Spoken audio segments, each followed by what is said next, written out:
Welcome back to Learning English Pro, your go-to channel for mastering English. I'm Jer, your online tutor and guide, and today we're diving into essential English phrases for hotel staff. Whether you're working at the front desk, in housekeeping, or providing room service, these phrases will help you communicate confidently and provide excellent service to your guests. I have broken the phrases down into 10 important topics, which cover lots of different contexts and scenarios for hotel staff and their dealings with guests. We will start our lesson with greeting and welcoming guests, along with the check-in process, and then go on to learn key English phrases for talking about hotel services, handling guest requests, and general directions and local information. Following this, we will dive into the checkout process, and we will also cover handling complaints, room service, housekeeping, and much more. So buckle up for 100 English phrases for hotel staff, and afterwards stay tuned to my lesson on even more essential English with my Travel English Masterclass. With 21 individual lessons on related travel topics, you will really boost your vocabulary, streamline your conversation skills, and be more confident in your abilities. This is Learning English Pro, the channel for people who want to speak English like a pro. So let's get started on our 100 English phrases for hotel staff. Don't forget that phrases and timestamps are in the video description to help with navigating the lesson. Our first topic is greeting and welcoming guests. Welcome to the Sunset Inn. Welcome to the Sunset Inn.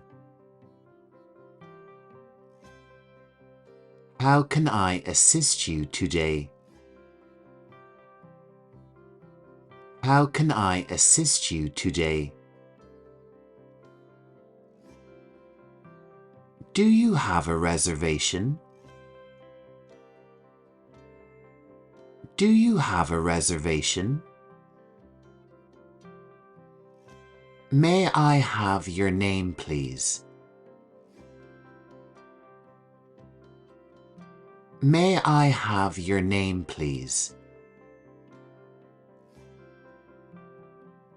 Please wait a moment while I check your reservation.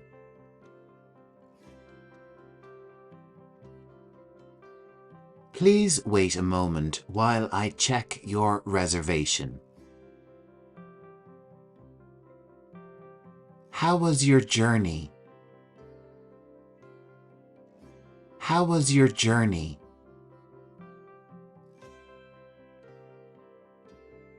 We hope you enjoy your stay. We hope you enjoy your stay. Please let us know if you need anything. Please let us know if you need anything. It's our pleasure to have you here. It's our pleasure to have you here. Have a pleasant stay. Have a pleasant stay. That's 10 phrases for our first topic already covered. Next up, let's take a look at phrases relating to the check-in process. May I see your ID, please? May I see your ID, please? Could you please fill out this registration form?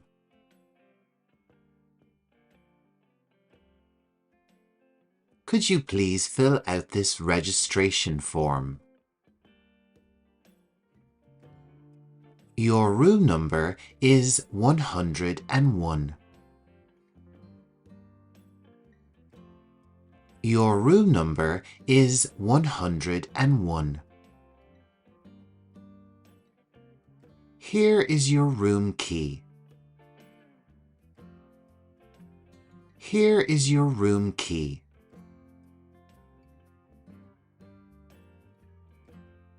Checkout time is at 11 a.m.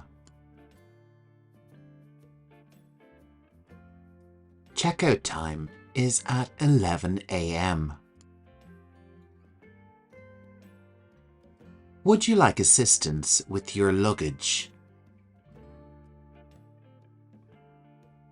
Would you like assistance with your luggage?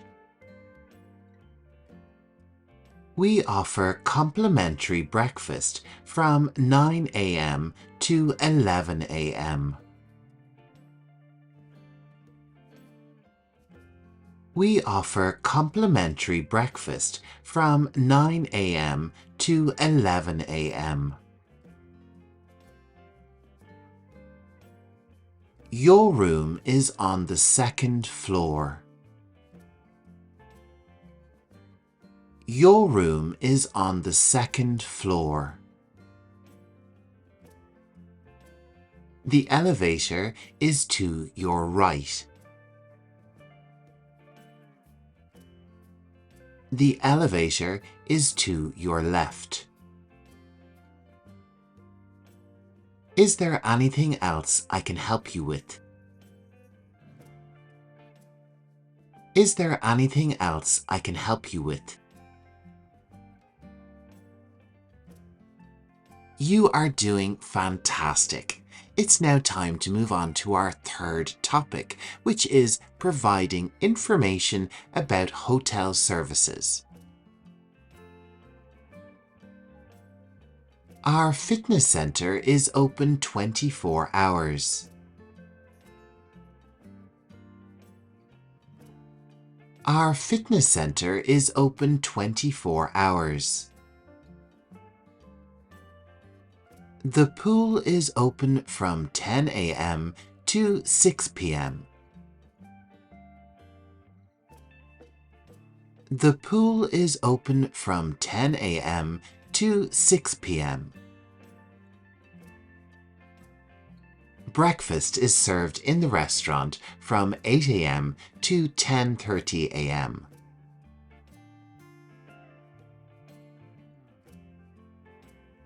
Breakfast is served in the restaurant from 8 a.m. to 10:30 a.m.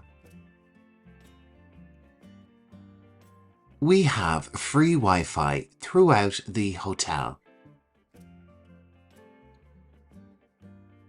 We have free Wi-Fi throughout the hotel. The business center is located on the first floor.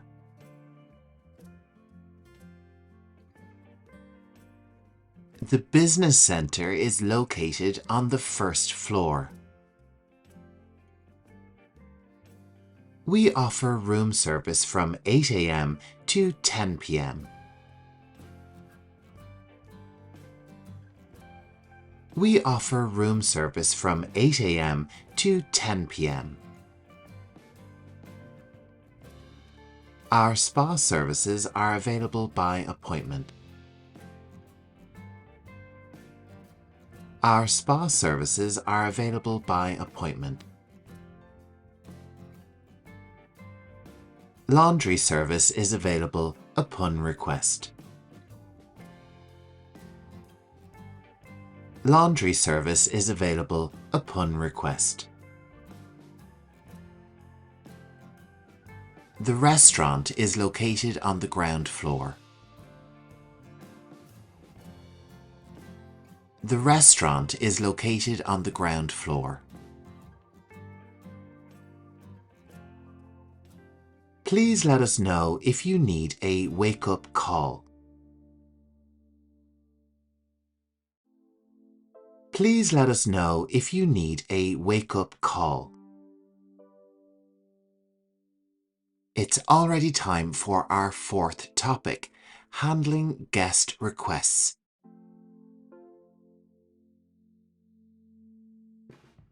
I'll send someone to assist you right away.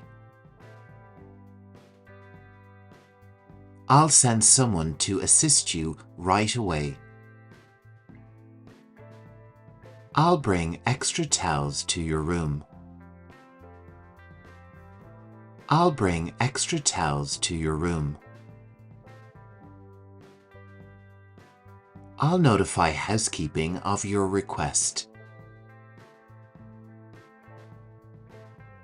I'll notify housekeeping of your request. We can arrange a taxi for you. We can arrange a taxi for you. Would you like a late checkout? Would you like a late checkout? We can store your luggage for you. We can store your luggage for you. I'll have maintenance look into that issue. I'll have maintenance look into that issue. I'll have room service deliver it to your room. I'll have room service deliver it to your room. I'll provide you with additional amenities. I'll provide you with additional amenities. Would you like a different room? Would you like a different room? Our next topic is all about giving directions to guests and helping them with local information. The nearest ATM is across the street. The nearest ATM is across the street. The closest pharmacy is just down the street. The closest pharmacy is just down the street. Here is a map of the area. Here is a map of the area. The best route to the bank is to follow the main street. The best route to the bank is to follow the main street. The tourist attractions are within walking distance. The tourist attractions are within walking distance. The nearest public transportation stop is beside the local park. The nearest public transportation stop is beside the local park. This is a list of local restaurants. This is a list of local restaurants. Here are some recommendations for sightseeing. Here are some recommendations for sightseeing. The shopping district is nearby. The shopping district is nearby. There is a nearby park for a nice walk. There is a nearby park for a nice walk. We are certainly making our way through our list of English phrases for hotel staff. And next up is a really important topic, the checkout process. How was your stay with us? How was your stay with us? I hope you enjoyed your stay. I hope you enjoyed your stay. May I have your room key, please? May I have your room key, please? Would you like a receipt for your stay? Would you like a receipt for your stay?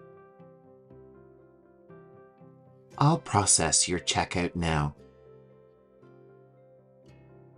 I'll process your checkout now. Do you need any assistance with your luggage? Do you need any assistance with your luggage? Was everything satisfactory? Was everything satisfactory? Please sign here. Please sign here. We hope to see you again soon. We hope to see you again soon. Have a safe journey. Have a safe journey. We are already on our 7th topic, a very important topic, handling complaints. I'm sorry for the inconvenience. I'm sorry for the inconvenience. Let me see what I can do to help. Let me see what I can do to help. I'll have someone address this issue immediately. I'll have someone address this issue immediately. We apologize for the discomfort. We apologize for the discomfort. Thank you for bringing this to our attention. Thank you for bringing this to our attention. I'll speak to the manager about this. I'll speak to the manager about this. How can we make this right for you? How can we make this right for you? We value your feedback. We value your feedback. I'll ensure this doesn't happen again. I'll ensure this doesn't happen again. Please accept our sincere apologies. Please accept our sincere apologies. Well done, you've already learned an astonishing 70 English phrases for hotel staff. Let's move on to our next topic, which is room service. How may I assist you with your order? How may I assist you with your order? Would you like anything to drink? Would you like anything to drink? Your food will be delivered in 30 minutes. Your food will be delivered in 30 minutes. Is there anything else you would like? Is there anything else you would like? We have a variety of dishes available. We have a variety of dishes available. Can you confirm your room number? Can you confirm your room number? Would you like extra napkins? Would you like extra napkins? I'll make sure your order is correct. I'll make sure your order is correct. Your food will be served hot and fresh. Your food will be served hot and fresh. Thank you for your order. Thank you for your order. We are coming to the end of this lesson, but don't worry, we still have a lot more phrases to cover. Our next topic covers phrases related to housekeeping. May I clean your room now? May I clean your room now? Would you like fresh towels? Would you like fresh towels? I'll restock your toiletries. I'll restock your toiletries. Would you like turn-down service? Would you like turn-down service?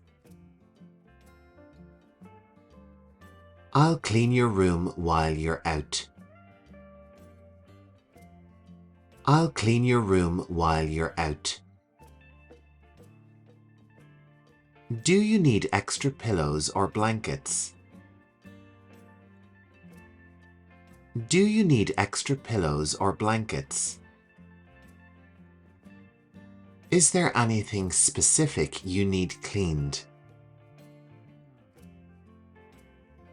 Is there anything specific you need cleaned? Please let us know if you need anything else. Please let us know if you need anything else. Housekeeping is available from 10 a.m. to 2 p.m. Housekeeping is available from 10 a.m. to 2 p.m. Have a pleasant day. Have a pleasant day. Now that we've covered the essential phrases for various hotel staff interactions, let's move on to our final topic, miscellaneous phrases. These are additional phrases you'll find useful in various situations that don't fit neatly into other categories. The emergency exits are located here. The emergency exits are located here. For your safety, please follow these guidelines. For your safety, please follow these guidelines.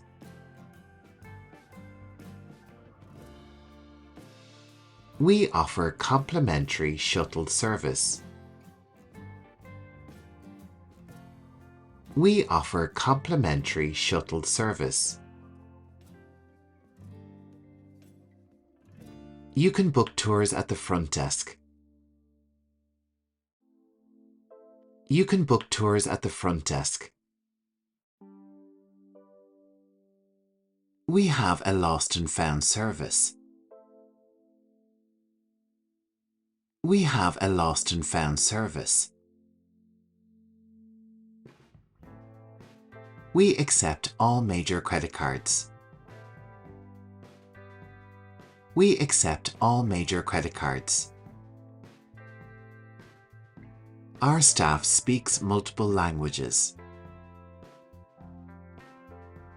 Our staff speaks multiple languages. Thank you for choosing our hotel. Thank you for choosing our hotel. Please rate your experience with us.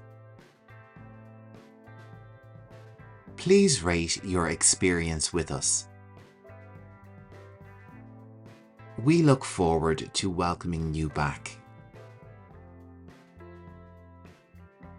We look forward to welcoming you back.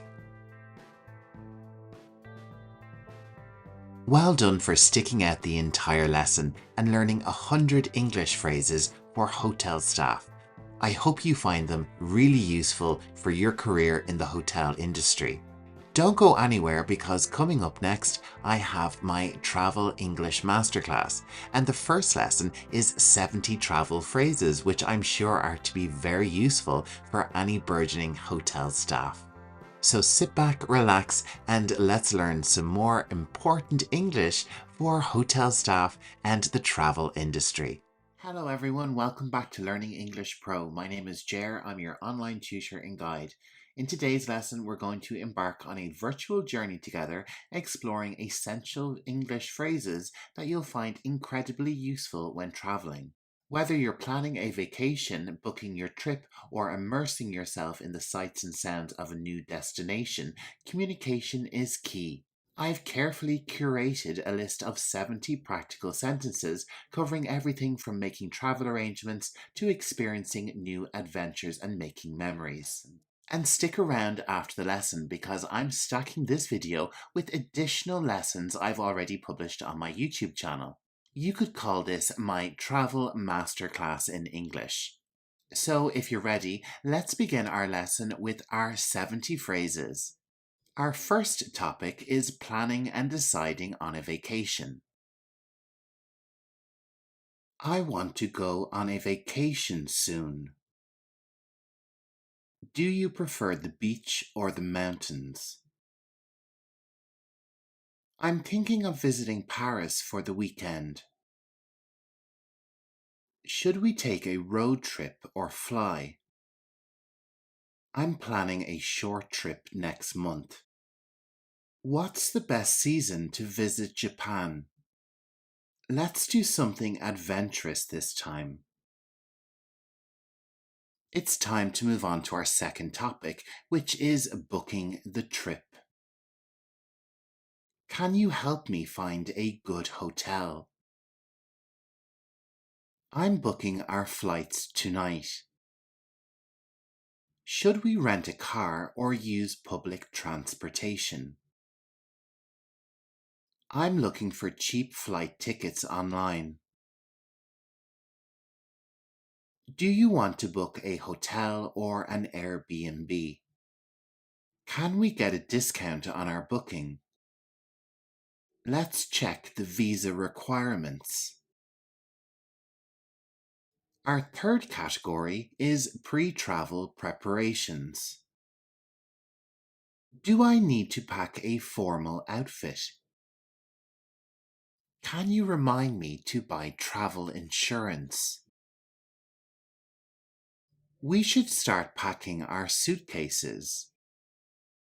Have we confirmed all our reservations? I need to exchange some money for the trip. Let's make a list of things to take. Should we check the weather forecast? Let's move on to our next section, which is at the airport. Where do we check in our luggage? Can I have a window seat, please? How long is the flight delay? Is there free Wi-Fi at the airport? Can I buy a bottle of water here? What time does boarding start? Do we need to fill out any forms? Our next section will cover phrases you can use on the plane. Can I get a blanket, please? Is there a vegetarian meal option? How do I adjust my seat? Can I switch my seat with you? What movies are available? Can I have some water, please? Are we landing soon? Let's move on to our next section, which deals with arrival and exploration. How do we get to the city centre from here? Can I have a map of the city? Where is a good place to eat nearby? Do you know the exchange rate? Can we buy tickets for the museum here? What's the best way to get around the city? Is there a guided tour available? Our 7 section covers activities and experiences.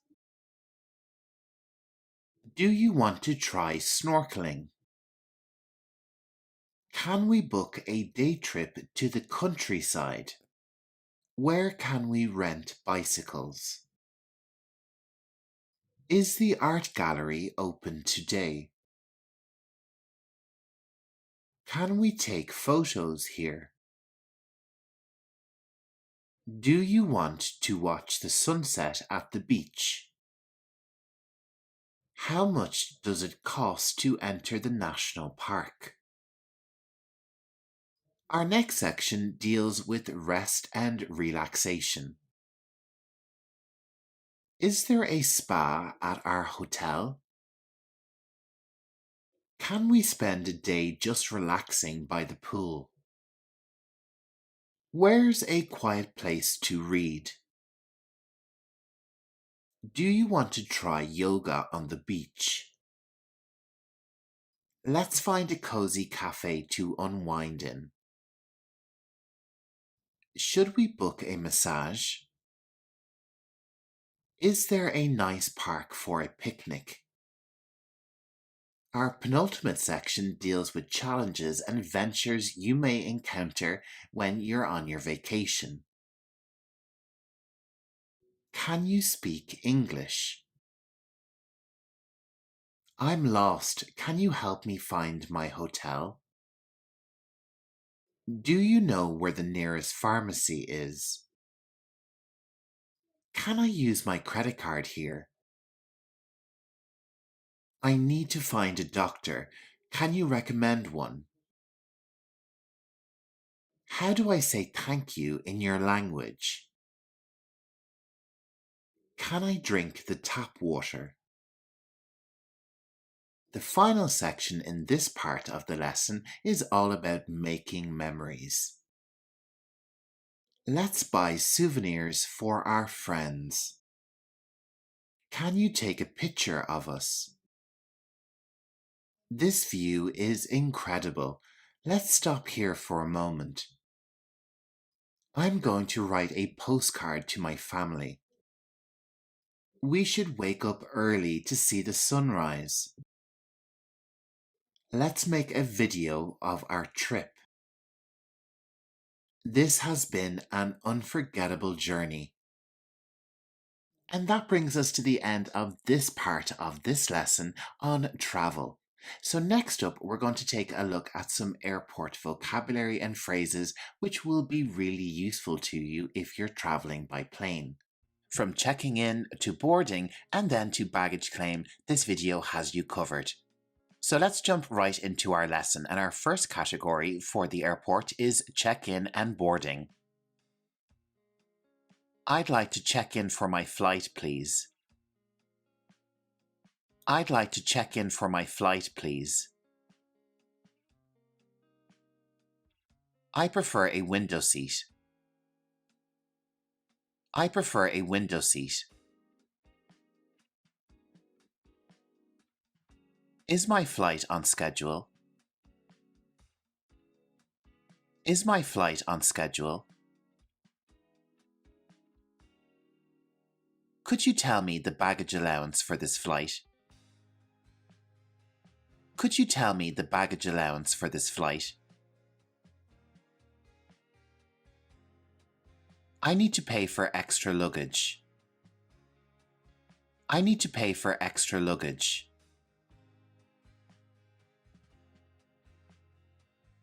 I'm looking for gate number 12. I'm looking for gate number 12. Please let me know when boarding starts. Please let me know when boarding starts. I'm interested in an upgrade to business class. I'm interested in an upgrade to business class. Let's move on to our second category, which is the security check. Should I remove my belt? Should I remove my belt? Is this item allowed through security? Is this item allowed through security?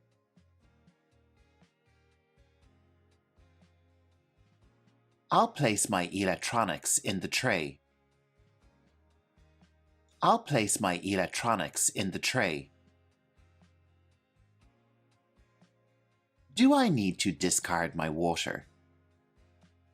Do I need to discard my water? I'm using the family security line. I'm using the family security line. Is there a priority lane for frequent flyers? Is there a priority lane for frequent flyers? It's time to move on to our third category, duty-free and shopping. I'm heading to the duty-free shop. I'm heading to the duty-free shop. I would like to purchase some perfume. I would like to purchase some perfume.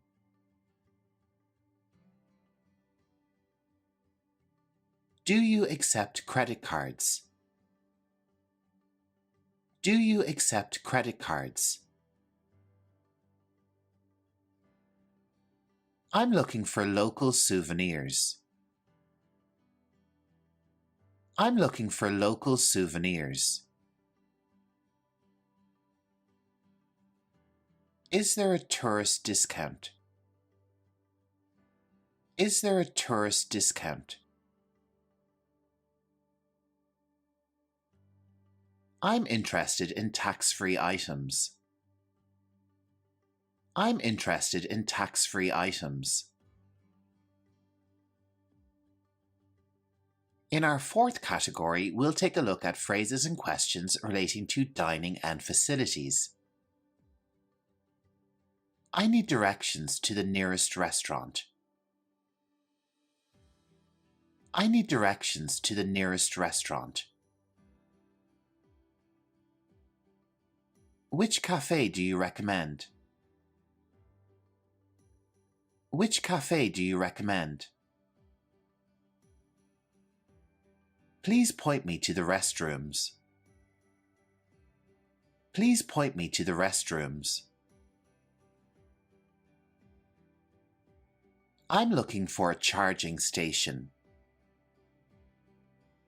I'm looking for a charging station. Is Wi-Fi available here? Is Wi-Fi available here? I need to find the smoking area. I need to find the smoking area. In our fifth category, we're going to cover boarding and departure. My flight has started boarding. My flight has started boarding. I heard there's a slight delay. I heard there's a slight delay.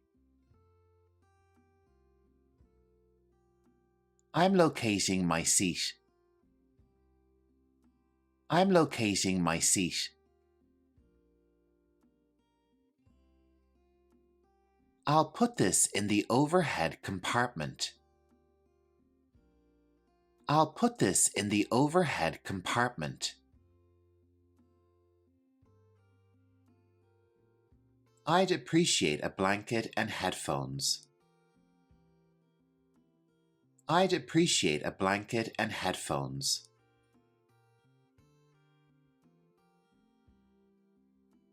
What's our estimated time of arrival? What's our estimated time of arrival? Next up, we have sentences and phrases relating to arrivals and baggage claim. I'm going to the baggage claim area. I'm going to the baggage claim area. I need to report a missing suitcase. I need to report a missing suitcase.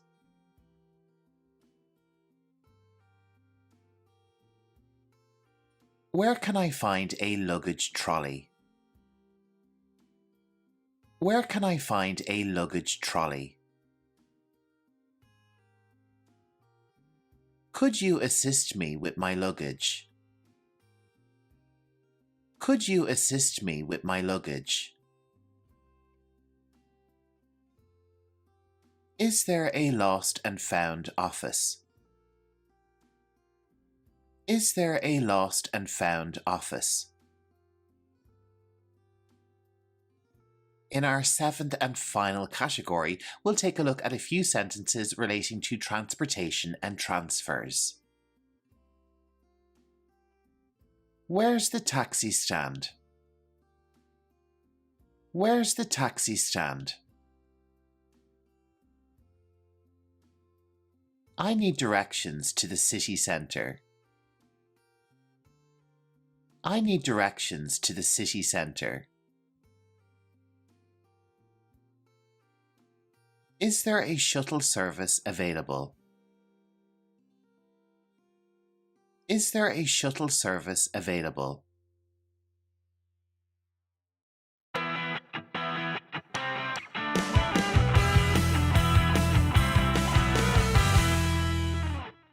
Hello and welcome to another exciting episode of Learning English Pro.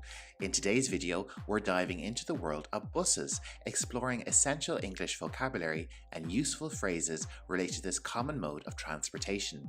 So whether you're a beginner or looking to enhance your language skills, this video will help you confidently navigate bus journeys and conversations. If you want to follow along with this lesson, the word list and all the phrases are in the video description waiting for you. So if you're ready, let's begin. Our first term is the bus stop. This is a designated location along a bus route where passengers can board or depart from buses. At the bus stop, it's very common to see a timetable or a schedule. This is a list of information about the bus, departure and arrival times at specific stops along a location, including bus numbers and other important information. Timetables or schedules help passengers to plan their journey and know when buses are expected to arrive. But sometimes there won't be any type of information at a bus stop. If this happens, you could ask someone in your most polite English, "Excuse me, could you tell me when the next bus will come?" Let's move on and cover some more terminology. The route of the bus is the specific path that a bus will take from its starting point to its destination. A route includes a sequence of stops and locations where passengers can board and depart. It outlines the journey the bus follows. The destination is the final stop to which the bus is travelling to. But sometimes you're not going to be sure exactly where the bus is going to go, so let's take a look at some more phrases. "Excuse me, can you tell me which bus route I need to take to reach the airport?" Or we could try, "Excuse me, do you know if this bus goes to the city centre?" Sometimes instead of a bus stop, you'll need to go to a bus station to start your journey. A bus station is a facility where buses arrive and depart. Bus stations often have multiple platforms for different routes and destinations, and they provide amenities like waiting areas, ticket counters, and restrooms. A bus ticket is a small piece of paper that serves as proof of payment for a bus journey. Passengers must present their tickets to the driver or use them to access the bus. So if you're at the bus station and you want to buy a ticket, what phrase would we use? Hello, I would like to buy a bus ticket to Manchester, please. It's as easy as that. Another type of bus ticket we can use is an electronic travel card.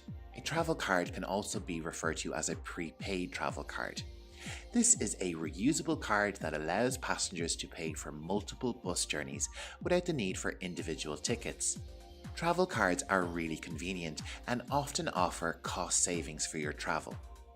On lots of different bus journeys, you'll be able to pay in cash or coins. The amount of money you pay is called the fare. Fare rates can vary based on factors like distance travelled, types of ticket, and your passenger category, like an adult or child. The bus driver is the person responsible for operating the bus and ensuring the safety of passengers during the journey. Bus drivers follow the routes, collect fares, and assist passengers as needed. If you want to check how much your fare will be with the bus driver, you could say, "Hello, I need to go to the city centre. How much will that be, please?" When you get on the bus, you'll see lots of passengers. Passengers are individuals who travel on a bus, just like you. In fact, everyone who travels on the bus is called a passenger, except of course for the bus driver. When on the bus, you may interact with a handrail or a hand grip. These are supports for passengers to hold on to while standing or moving within the bus. These safety features are generally located above seats or along the aisles. So eventually it's going to come time for you to get off the bus. And for that, you're going to use the stop button. This is a button located inside the bus that passengers can press to signal to the driver that they want to disembark. So this will indicate to the driver that they will need to stop at the next available bus stop. Before we finish up the lesson, let's take a look at 2 more phrases you can use during your travels on the bus. When an older person gets on the bus and there is no other seats available, it is etiquette to offer your seat to this person. And the phrase we would use is quite simple. Would you like to take my seat?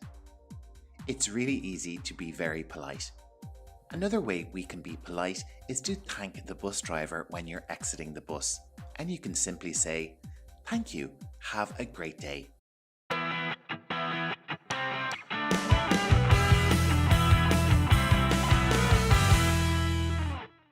Hello there language learners and welcome back to Learning English Pro. In today's video, we're going to take a journey through the airport, exploring essential English vocabulary that will help you navigate your way through terminals, gates and flights with confidence.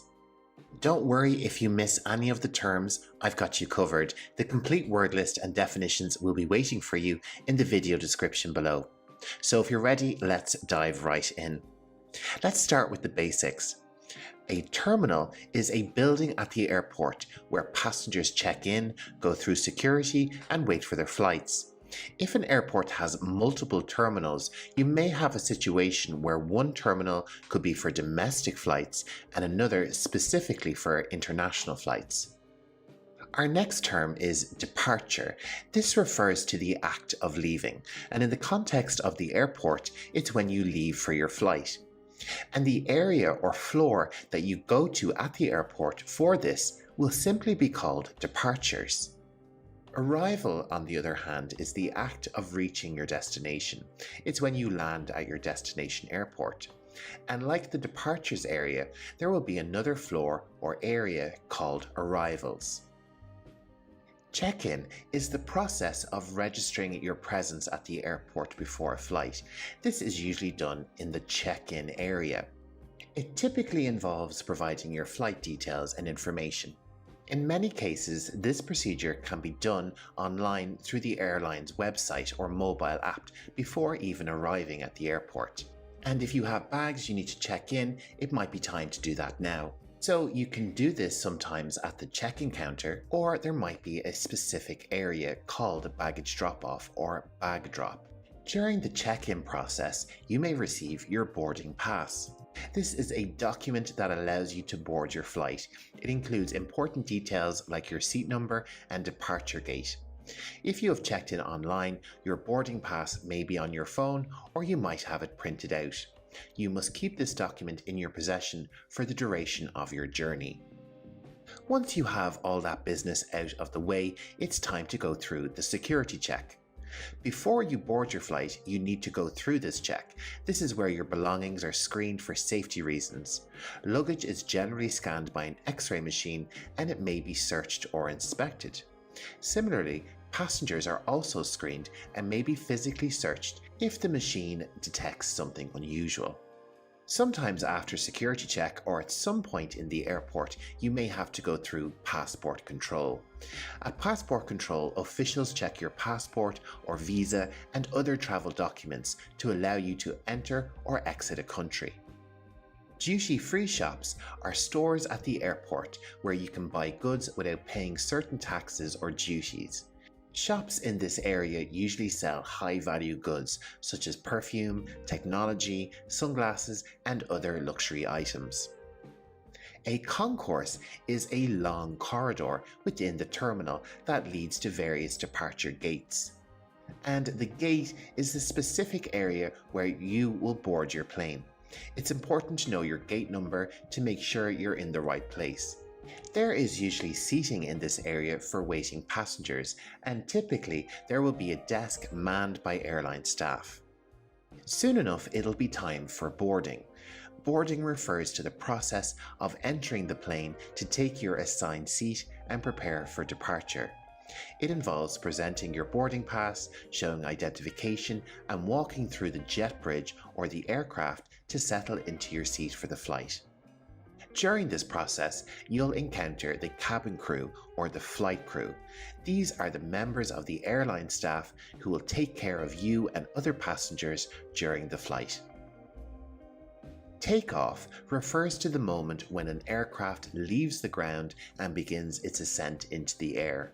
During takeoff, the aircraft gains speed on the runway and its lift increases until it becomes airborne. The term in flight refers to everything that happens during your time on the plane, from takeoff to landing. Landing is the controlled descent of an aircraft onto the runway or landing surface at an airport. It's the opposite of takeoff. After you land, something you may need to do is go through immigration. Immigration is the process of checking your passport and other documents when entering a new country. After this, you'll generally head to the baggage claim area. This is where you collect your checked-in luggage. And before you exit the airport, you might have to go through customs. Customs is where your luggage and belongings might be inspected by authorities to ensure you're not carrying any prohibited items.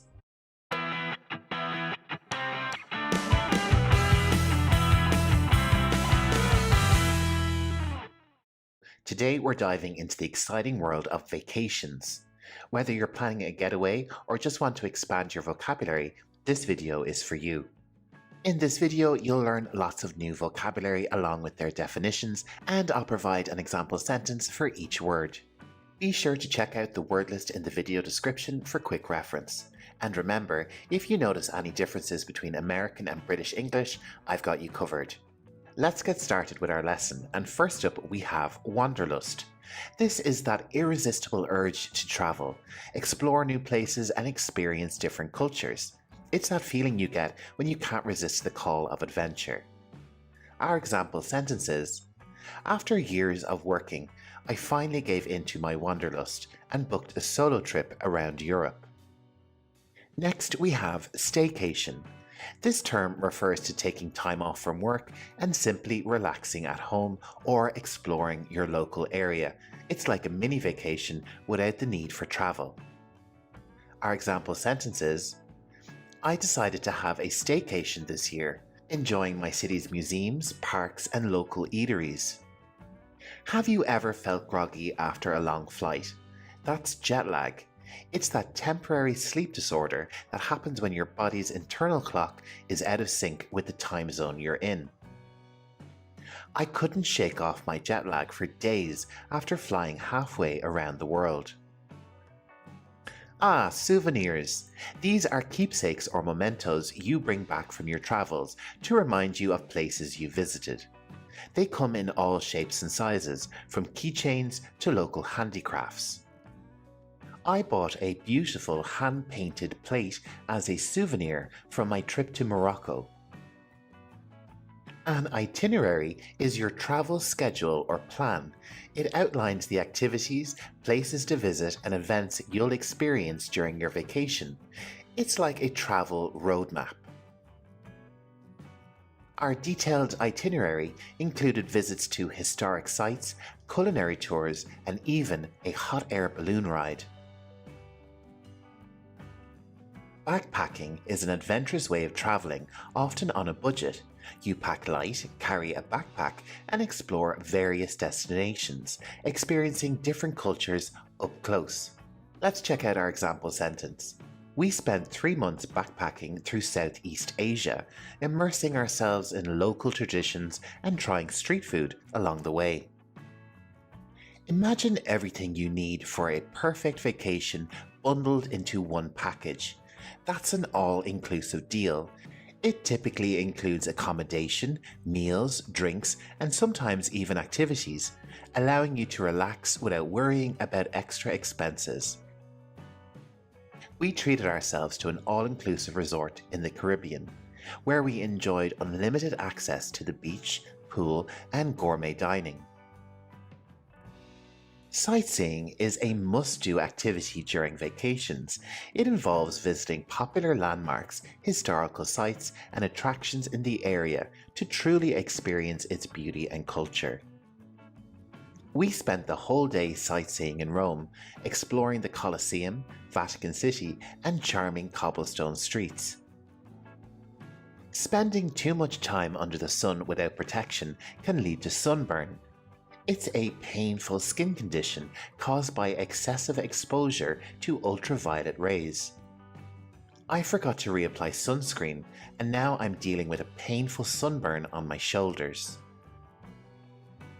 If you love nature and adventure, hiking is the way to go.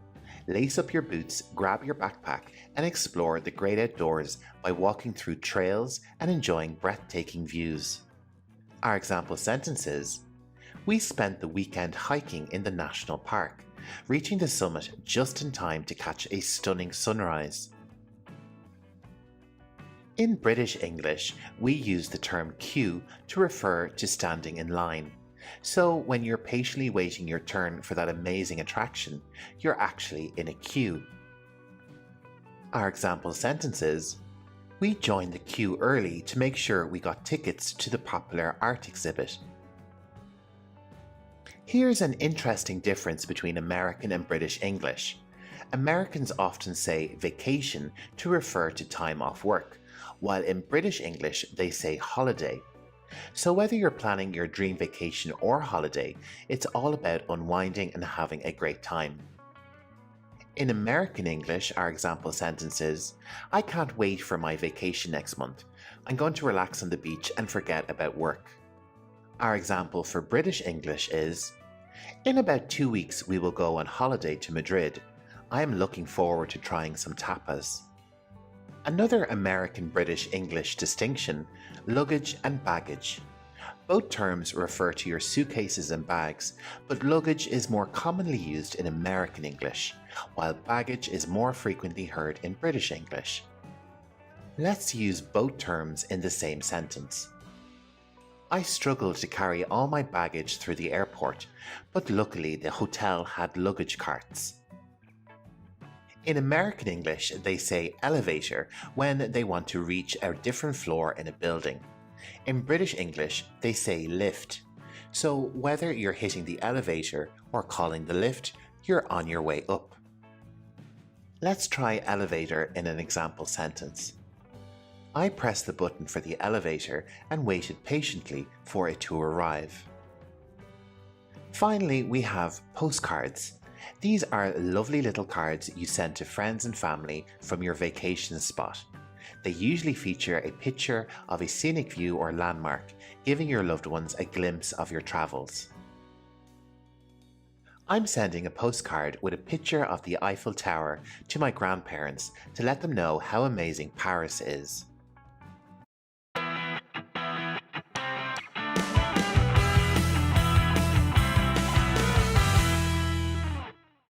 Today we're going to dive into a vibrant and exciting word list all about summer.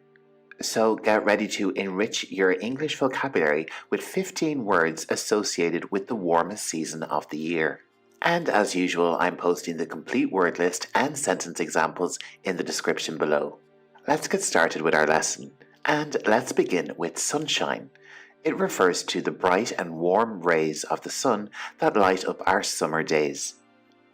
Our first example sentence is, the children played in the park, basking in the warm sunshine. Let's move on to the beach. It's a sandy paradise where the land meets the sea, offering the perfect spot for relaxation and fun. We could say, we're planning a family vacation at the beach to enjoy the sun, sand, and surf. Swimming is a refreshing activity that allows us to cool off in pools, lakes, or the ocean during hot summer days. Let's take a look at the example sentence. After a long day of hiking, we took a dip in the clear blue lake, enjoying a refreshing swimming session. Who doesn't love ice cream? It's a delicious frozen treat that helps us beat the summer heat. On a scorching afternoon, I treated myself to a double scoop of chocolate ice cream. BBQ stands for barbecue, a popular outdoor cooking method during the summer where we grill delicious food on an open flame. We're having a barbecue party this weekend, inviting friends over for grilled burgers and hot dogs.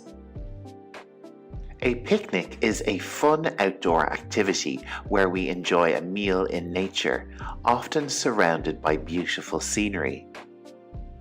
Our example sentence is, the park is the perfect spot for a picnic. We'll pack some sandwiches, fruits, and drinks. Summer is a popular time for vacations when many people take a break from work or school to travel and explore new destinations. We're planning a dream vacation to a tropical island, looking forward to sandy beaches and clear waters. The sunset marks the end of a summer day, painting the sky with breathtaking hues of orange, pink, and purple. Our example sentence is, as we sat on the hillside, we watched the mesmerizing sunset over the horizon. Summer brings a vibrant display of flowers, adding color and beauty to gardens and landscapes. The backyard was full of stunning flowers, thanks to the talents of the gardener. Flip-flops are casual and comfortable footwear perfect for summer days, especially at the beach or poolside. We could say, I wore my flip-flops at the pool and also at the beach. They are very comfortable. The gentle breeze is a cool and refreshing wind that offers relief from the summer heat. Sitting on the porch, I enjoyed the soothing breeze while sipping iced tea. A sun hat is a wide-brimmed hat that provides shade and protects us from the sun's rays. Our example sentence is, Don't forget to wear a sun hat when you go hiking to shield yourself from the sun. Fireworks light up the night sky during summer celebrations, adding a spectacular display of colours and patterns. We celebrated Independence Day with a grand display of fireworks that amazed everyone. Summer is the season of adventure when we explore new activities, places, and experiences.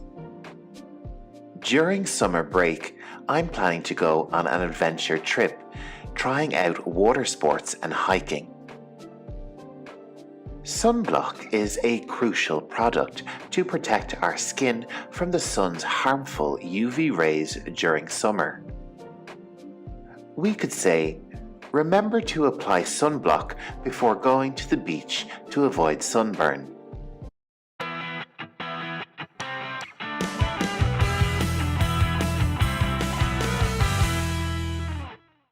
In this lesson, we'll be learning essential clothes shopping phrases for English learners. So you'll learn lots of useful English to help you buy your next outfit. So let's jump into our first category, finding the right size and fit. Do you have this in a smaller size? Do you have this in a smaller size? Do you have this in a larger size? Do you have this in a larger size? Can I try this on? Can I try this on?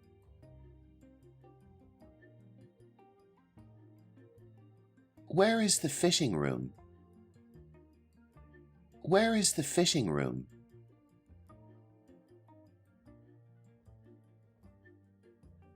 Does this come in different colors? Does this come in different colors?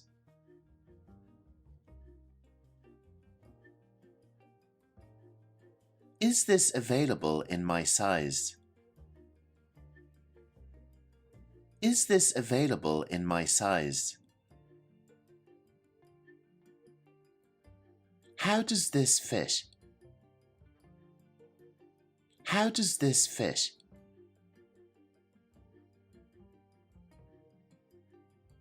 In our second category, we'll take a look at some questions you can use when asking for advice. What would you recommend for a formal event? What would you recommend for a formal event?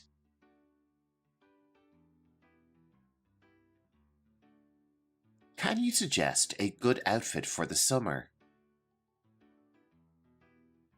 Can you suggest a good outfit for the summer? What style is in fashion right now? What style is in fashion right now? Do these shoes match this dress? Do these shoes match this dress?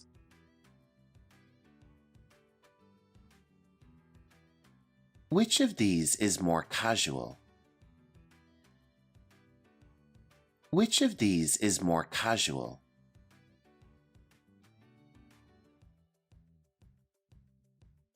Can you help me find a winter coat? Can you help me find a winter coat?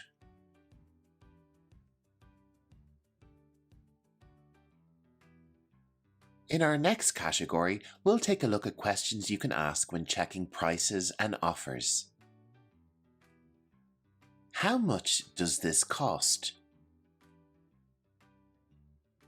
How much does this cost? Is this on sale? Is this on sale?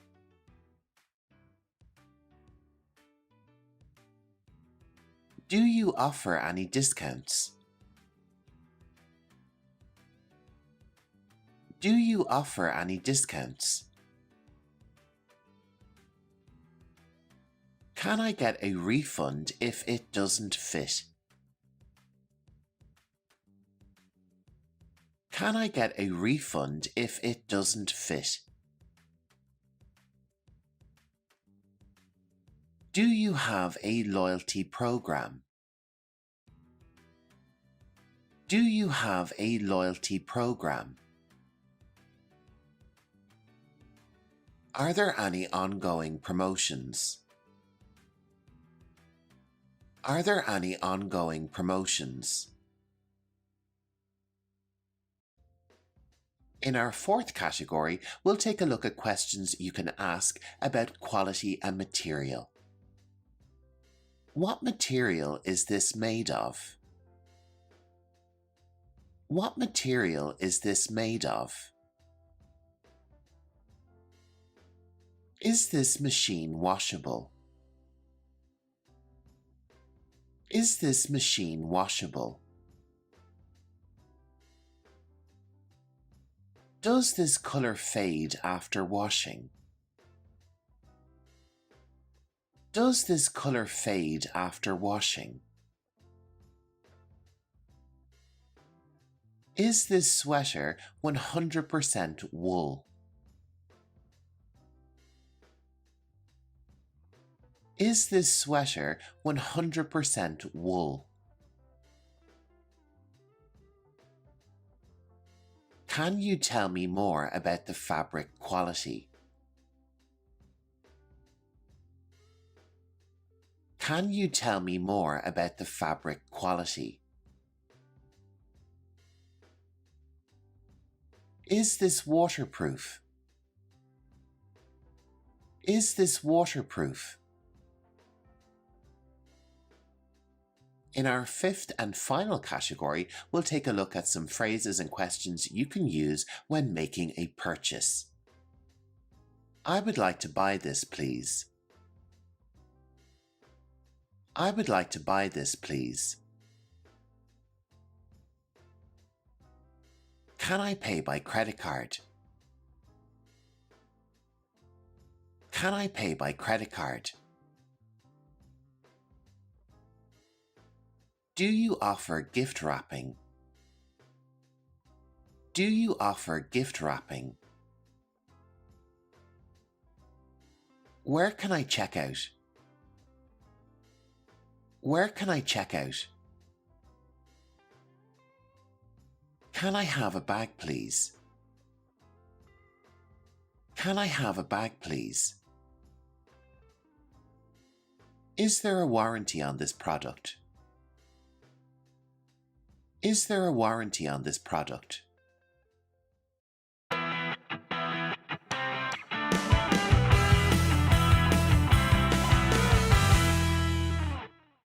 Hi everyone, hope you are well. In this English lesson, we will be exploring the world of retail and learning the English names of different types of shops and stores. In fact, you will learn 60 terms in this lesson. There are lots of differences between American and British English, which I will also share with you. As usual, I am posting the word list in the description below. Make sure to check it out and revise the vocabulary after the video, and don't forget to subscribe. Let's jump straight into our lesson. In American English, a building where goods are sold is called a store, while in British English, it is called a shop. However, this isn't a strict rule. Americans may use the term shop to describe a smaller store which sells a specific item. And this difference impacts the way that most of the stores are called in each region. A good example is the bookstore or bookshop. This is a retail unit which sells books. So in American English, we have bookstore, all one word, or in British English, bookshop, again all one word.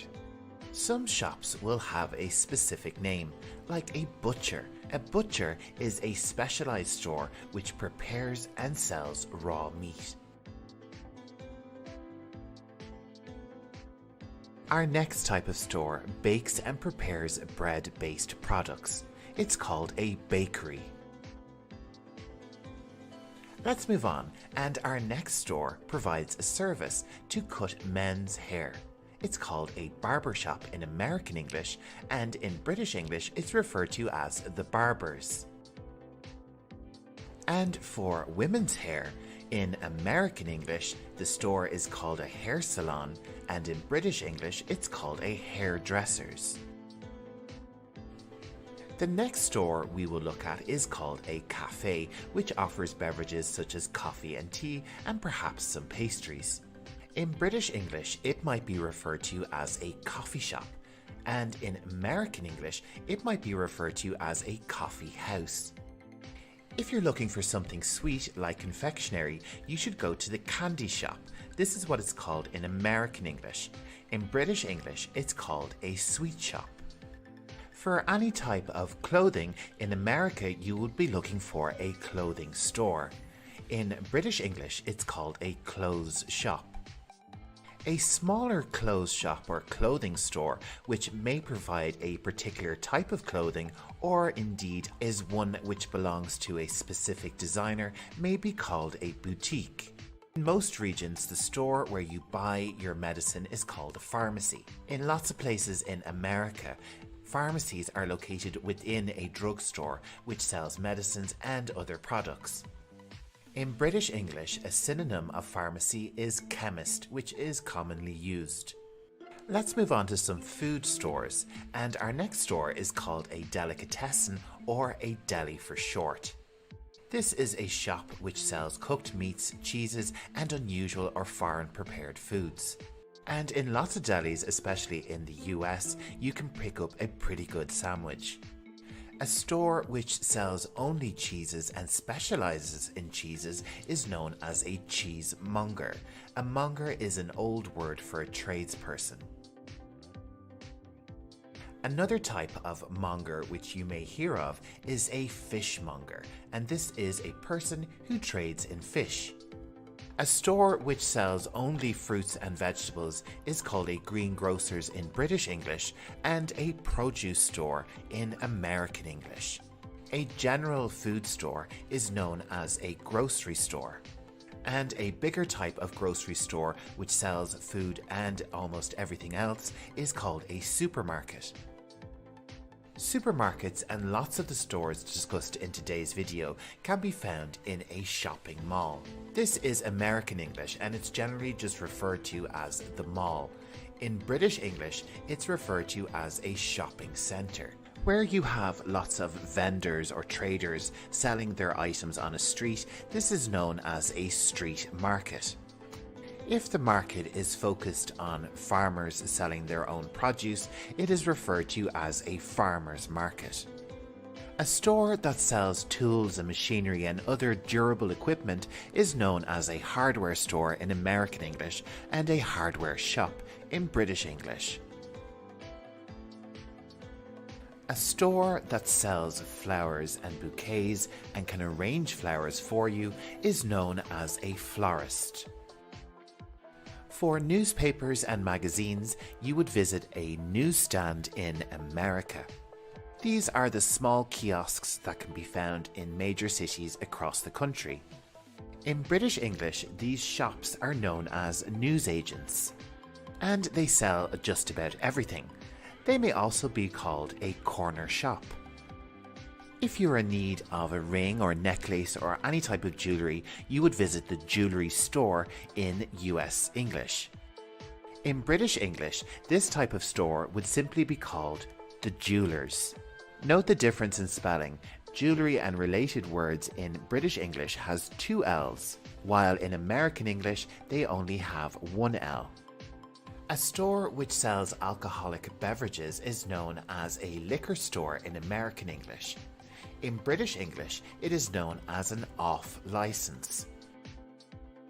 If you partake in sports, fitness and exercise, you would look for a sports store in American English, or it may be referred to as a sporting goods store. In British English, it would be referred to as a sports shop. Our next type of shop is commonly found in tourist areas in major cities, a gift shop. These are typically full of trinkets and memorabilia for you to purchase for a loved one. Like the term gift shop, most shops and stores are simply referred to by what they sell. Let's take a look at some other examples. So a store which sells pet-related products would be called a pet store or pet shop. Next up we have shoe store or shoe shop. Or how about electronic store or electronic shop? Toy store, toy shop. Let's try a few more. Furniture store or furniture shop. How about art store or art shop? Some stores will only sell one item, like a piano store or a piano shop.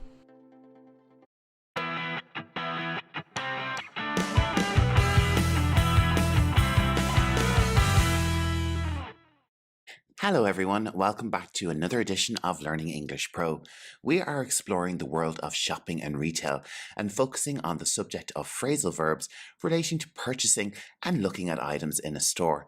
So you'll find lots of really interesting English sentences to practice English speaking here in this lesson. With each different phrasal verb that we cover in today's video, I will be giving you 6 examples in 6 different tenses, which will be listed on screen for you. So with this in mind, let's get started on our English lesson. And our first phrasal verb is to pick out. The definition of this is to choose something from a number of alternatives. Okay, let's move on and take a look at all our different sentence examples. I picked out a new car last week. I picked out a new car last week. I pick out the best clothes in every sale. I pick out the best clothes in every sale. She always picks out the best from our selection. She always picks out the best from our selection. I have picked out a really nice jacket. I have picked out a really nice jacket. I will pick out a belt in the store tomorrow. I will pick out a belt in the store tomorrow. At the moment, I am picking out a new suit. At the moment, I am picking out a new suit. For our next phrasal verb, we are going to UK English with splash out. This phrasal verb means to spend money freely, to spend a lot of money. Let's check out some of those example sentences. I splashed out on some new clothes. I splashed out on some new clothes. I splash out on an expensive holiday once a year. I splash out on an expensive holiday once a year. My mother splashes out on gifts every Christmas. My mother splashes out on gifts every Christmas. I have splashed out on clothes too much. I have splashed out on clothes too much. I will splash out and buy something nice. I will splash out and buy something nice. I am splashing out on a new car for the family. I am splashing out on a new car for the family. Let's move right along to our next phrasal verb, which is to pay for. And this means to give someone or something money that is due for work done, goods received, or a debt incurred.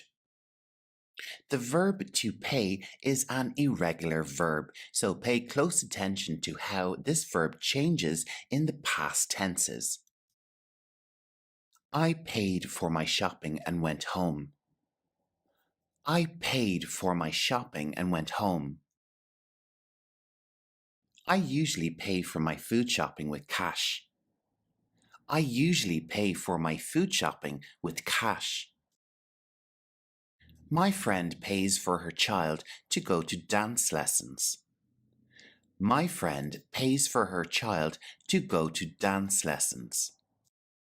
I have already paid for everyone's meal.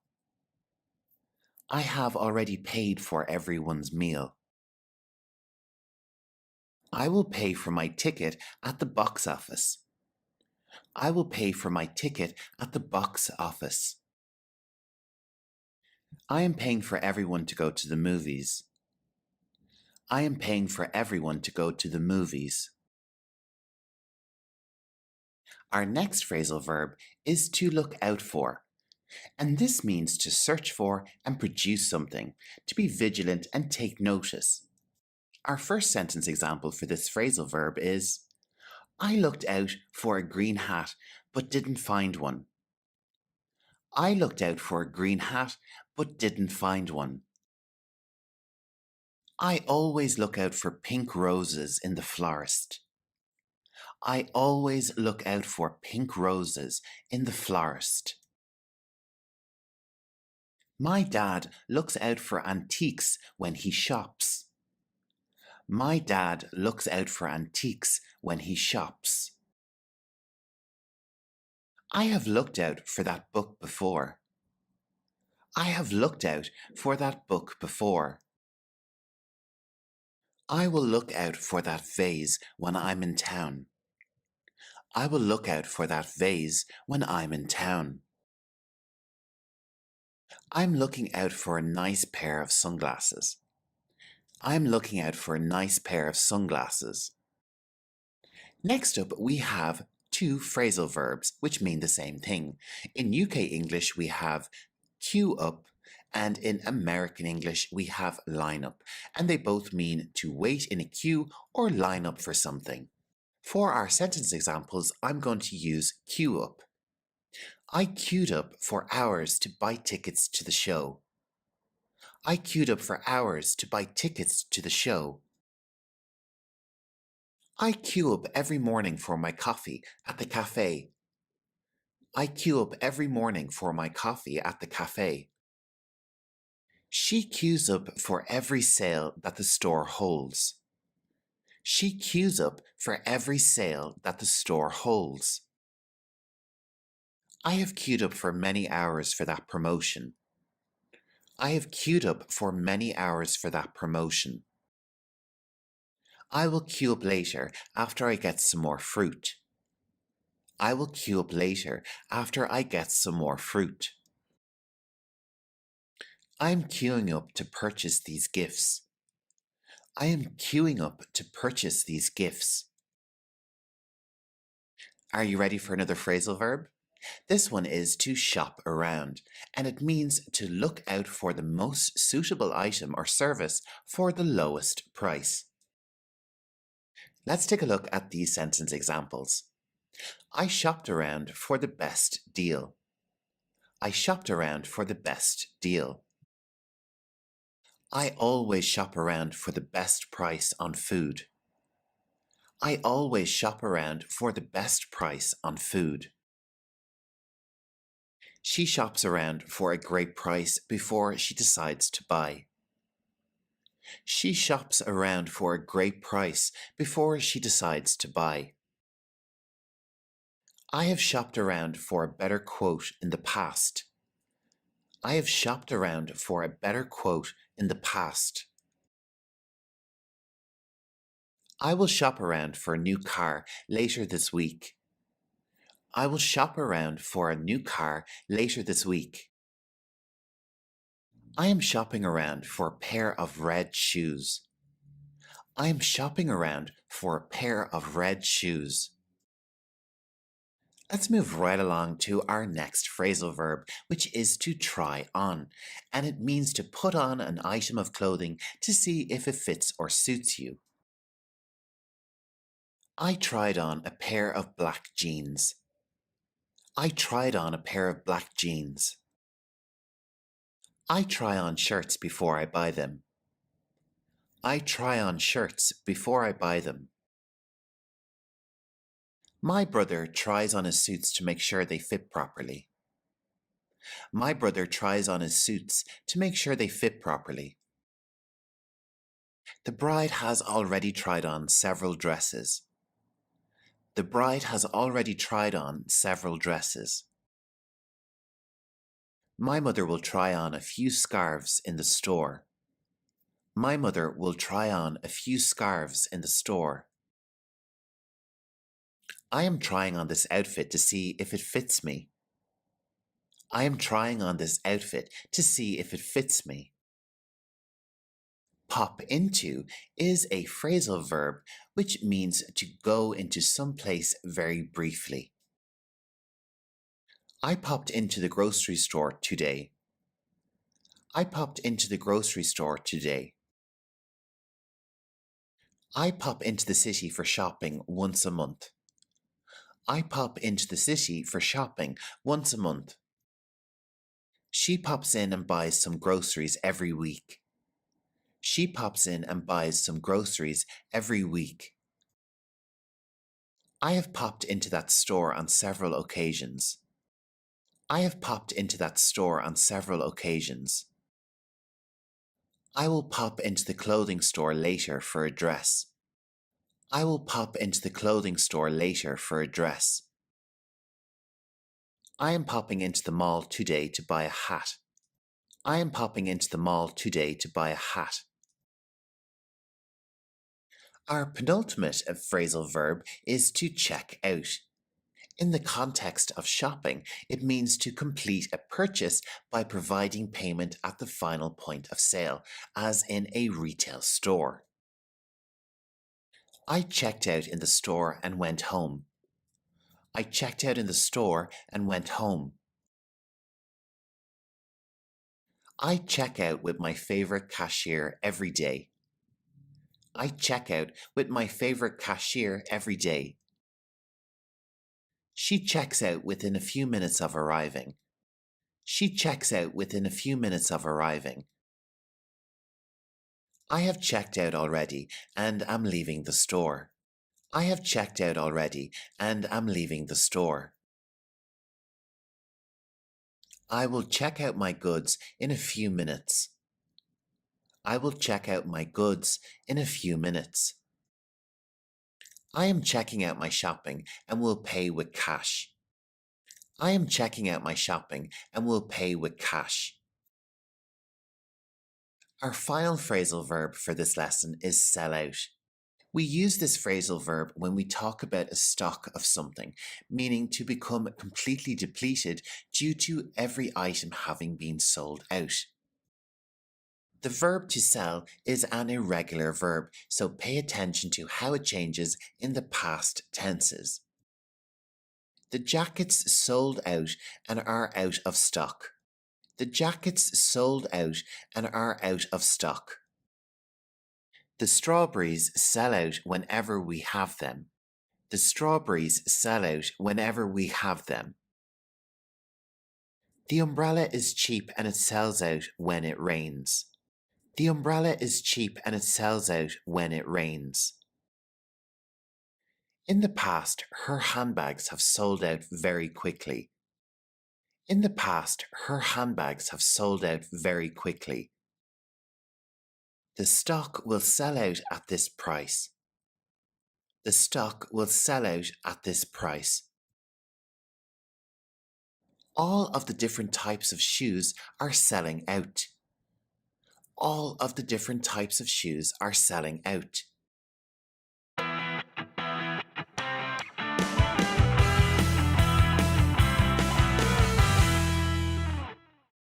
Welcome to Learning English Pro. In this vocabulary video, I'll take you on a virtual shopping spree as I explore the mall. Enhance your English language skills with essential nouns related to the American shopping experience. So if you're ready, let's dive in and start our lesson. And of course, our first word is mall. This describes a large shopping centre with various stores and facilities. Our example sentences: my friends and I love spending weekends at the mall, shopping for the latest fashion trends. Up next, we have the word boutique. A boutique is a small shop that sells stylish and exclusive items, often related to fashion. The example sentences: she found a stunning dress at a boutique in the mall for the upcoming party. Let's move on to department store. A department store is a large retail store that offers a wide range of products organized into different departments. The department store at the mall has everything from clothes to electronics and home decor. Let's move on to my favorite area in the mall, the food court. This is an area where various food vendors are located, offering different cuisines. Let's check out our example sentence. Let's grab a quick bite at the food court before continuing our shopping spree. Our next word is escalator. This is the moving staircase that transports people between different levels or floors in the mall. After walking around for hours, my tired feet welcomed the sight of the escalator. Let's move on to restroom. This is a public facility in the mall where people can use the toilet and wash their hands. Our example sentence is, "Excuse me, can you tell me where the restrooms are located?" Our next word is every shopper's favorite, sales. This is a period of time when stores offer discounts and reduce prices on their products. I bought these shoes during the summer sales at the mall and I got a fantastic deal. Our next term is a fun activity you can do at the mall, window shopping. This is the act of looking at items in store windows without intending to make a purchase. We could say, when I'm bored, I enjoy going to the mall and doing some window shopping. ATM stands for Automated Teller Machine. This is a device that allows people to withdraw cash from their bank accounts. I need to find an ATM in the mall to get some money for lunch. Our next word is elevator. This is the mechanical lift that moves people between different floors in the mall or any building. We could say, if you have strollers or heavy bags, the elevator is more convenient than the escalator. Another one of my favorite places in the mall is the cinema. This is a movie theater where films are shown for public entertainment. Our example sentence is, after shopping, we decided to catch a movie at the mall's cinema. Our final term for this video is parking garage.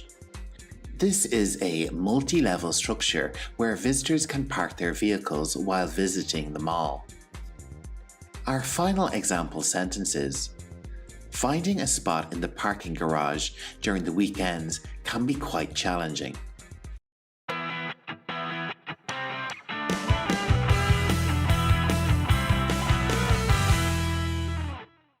We are exploring the world of restaurants and focusing on restaurant vocabulary. Let's jump right into our subject, and there's lots to cover in this lesson, so let's begin with alcohol. There are lots of different types of alcohol sold in restaurants, but the main one you will find is wine. And it is very common to see beer served in restaurants as well. And some restaurants will even offer cocktails. These are mixed alcoholic beverages. A good restaurant will have its alcohol listed on a wine menu or a wine list. Wine is typically sold by the glass or by the bottle. It is common to buy 1 or 2 bottles of wine for a table. Bigger restaurants will have a bar. This is where the alcoholic drinks are prepared and served. And for those who do not drink alcohol, there's lots of other beverages available, like water and sodas. Let's move on to our next area of interest. When you order food, you do it from a menu. And there exists lots of different types of menus. In fact, some restaurants will have more than one. Most restaurants are à la carte. This is a French term we use in English, and it means that you can pick anything you want from the menu, as much or as little. You can also have a fixed menu where the meals are already chosen for you. A restaurant may also have a du jour menu, another French term. Du jour means of the day, and it can mean an item served in a restaurant on a particular day. An early bird menu is a dinner served earlier than traditional dinner hours. There can be a smaller selection and a cheaper price. And the lunch menu details what a restaurant offers during lunchtime. If you're visiting a fast food restaurant, your food options will be on a display board. And you will order your food at the counter. And this is done with a server. Server is a term we can use generally to describe people who serve you in a restaurant. A waiter is a male server, while a waitress is a female server. And a term we can use for a group of servers is wait staff. A restaurant can have lots of different roles, like the host. This is the person who may greet you when you enter a restaurant. They may also take you to your table, and this is the person you will call if you need to make a reservation or a booking. We can also use the term to reserve a table. Let's move on to our next role, which is another French term, the maitre d'. This role can be found in bigger, expensive restaurants.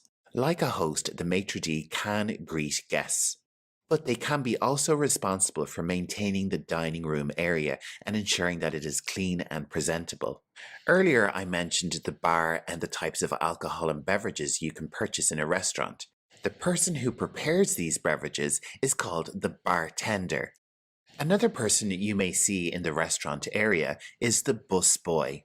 This is the person who removes dirty dishes, cleans the table, and gets it ready for the next customers. In the kitchen, the most important person is the chef. They are the person who decides the menu and oversees most of the cooking of the food.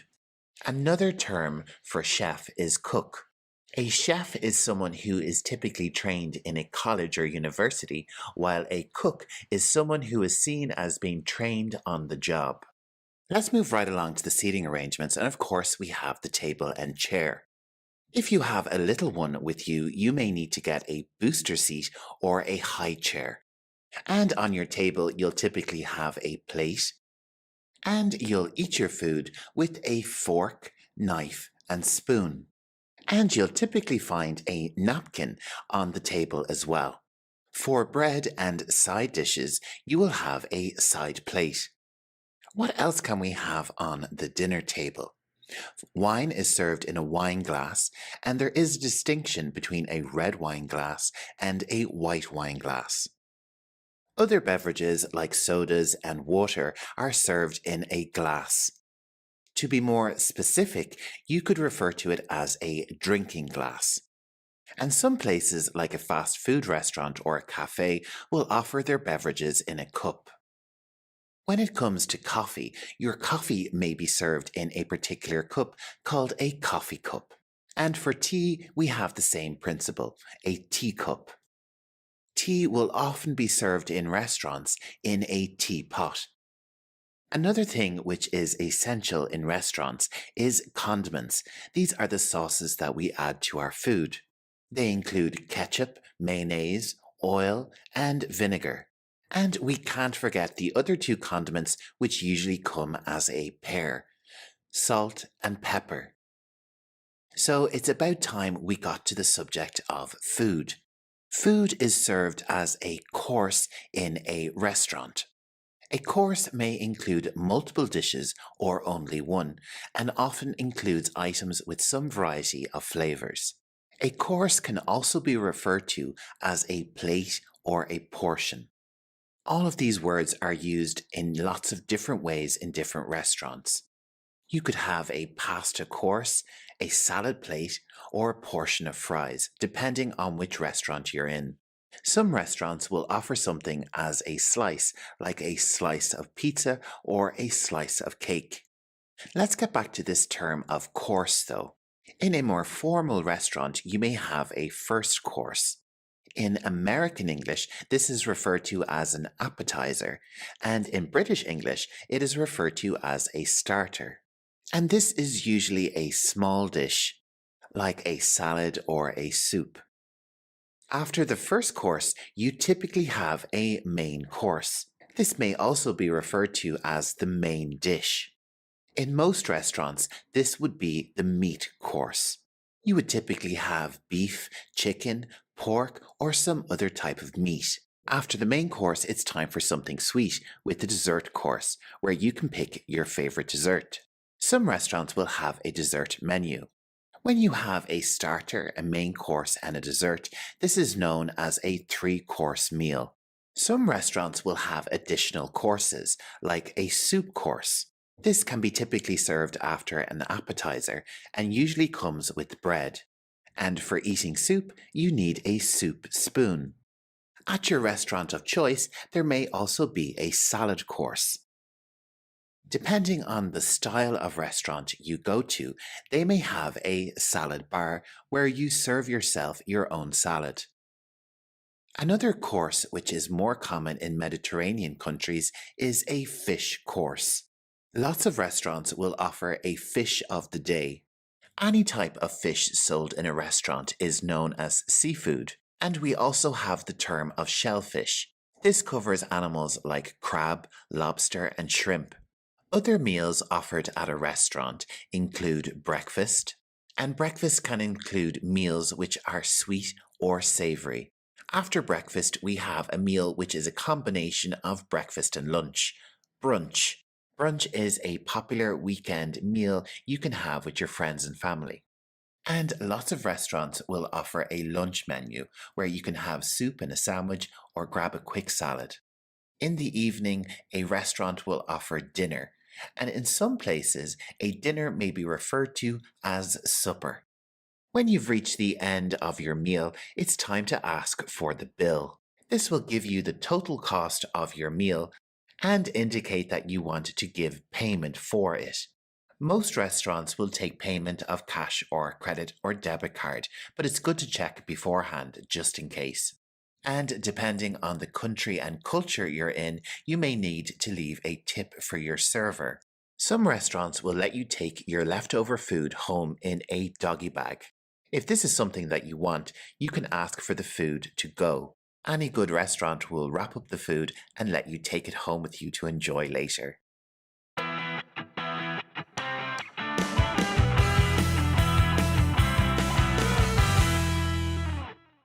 We are exploring the world of restaurants and focusing on how we discuss and describe different types of restaurants in this lesson.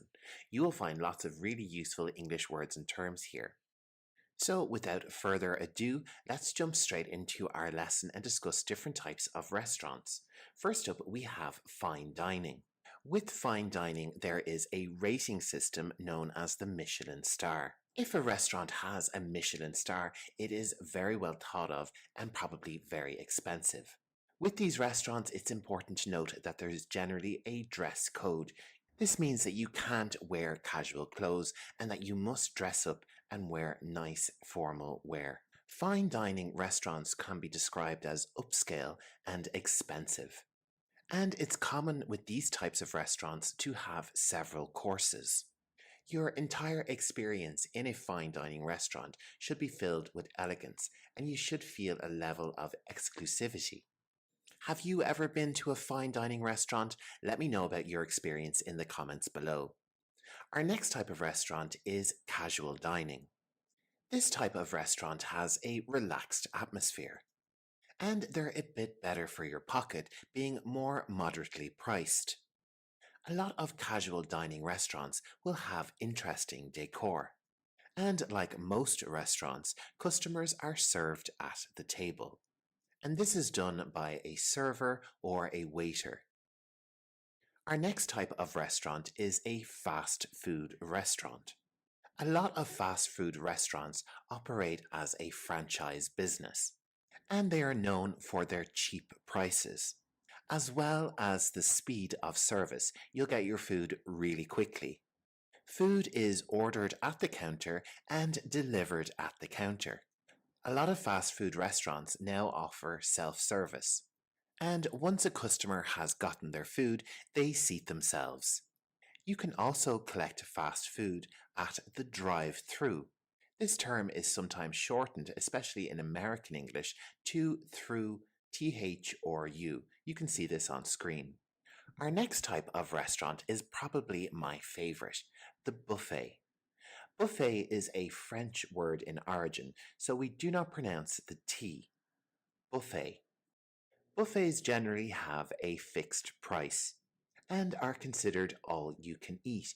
You pay one price and you can eat as much food as you can manage. And buffets typically carry multiple cuisines, meaning that you can get a little bit of everything. It's probably why I like them so much. If you're looking for street food, a convenient way to get a tasty meal is a food truck. This can also be called a food cart. These are both American English. In British English, it would be referred to as a food van. Something which is similar to this and you might see in a marketplace is a food stand. With these types of food vendors, there's usually one type of food, so it has a limited menu, and the focus again is on speed, like fast food. Let's move on to a different type of restaurant, the cafe. And of course, the cafe is well known as a place where you can get your coffee or different types of beverages. Most cafes will do food, especially sweet stuff like pastries and cakes, as well as savory options like sandwiches. Some cafes will specialize in different foods. One of my favorite cafes in Dublin has a huge selection of desserts, and I often go in there for a nice treat. Lots of cafes will have outdoor seating, along with a unhurried atmosphere. Cafes usually have very loyal customers, so if you go to the same one, you might see the same faces over and over. In Ireland and the UK, a common place to get food is a pub or a gastropub. So, along with your alcoholic beverages, you can usually pick up a pretty good meal. And generally, you can order your food from your table with table service. Our next type of restaurant is a cafeteria, which is common in schools and workplaces. A cafeteria is like a buffet but with servers, people who dish out the food to you. Or we say the food is dished up. So you'll need a tray to keep your dish on and bring it to your own table. Our next type of restaurant is quintessentially American, the diner. These types of restaurants are famous for their booth seating, and the cuisine usually contains food associated with American culture, so lots of fried foods. With diners in the US, they are very popular for breakfast. But lots of diners are open 24 hours a day, so you can get lots of different types of meals throughout the day in an American diner.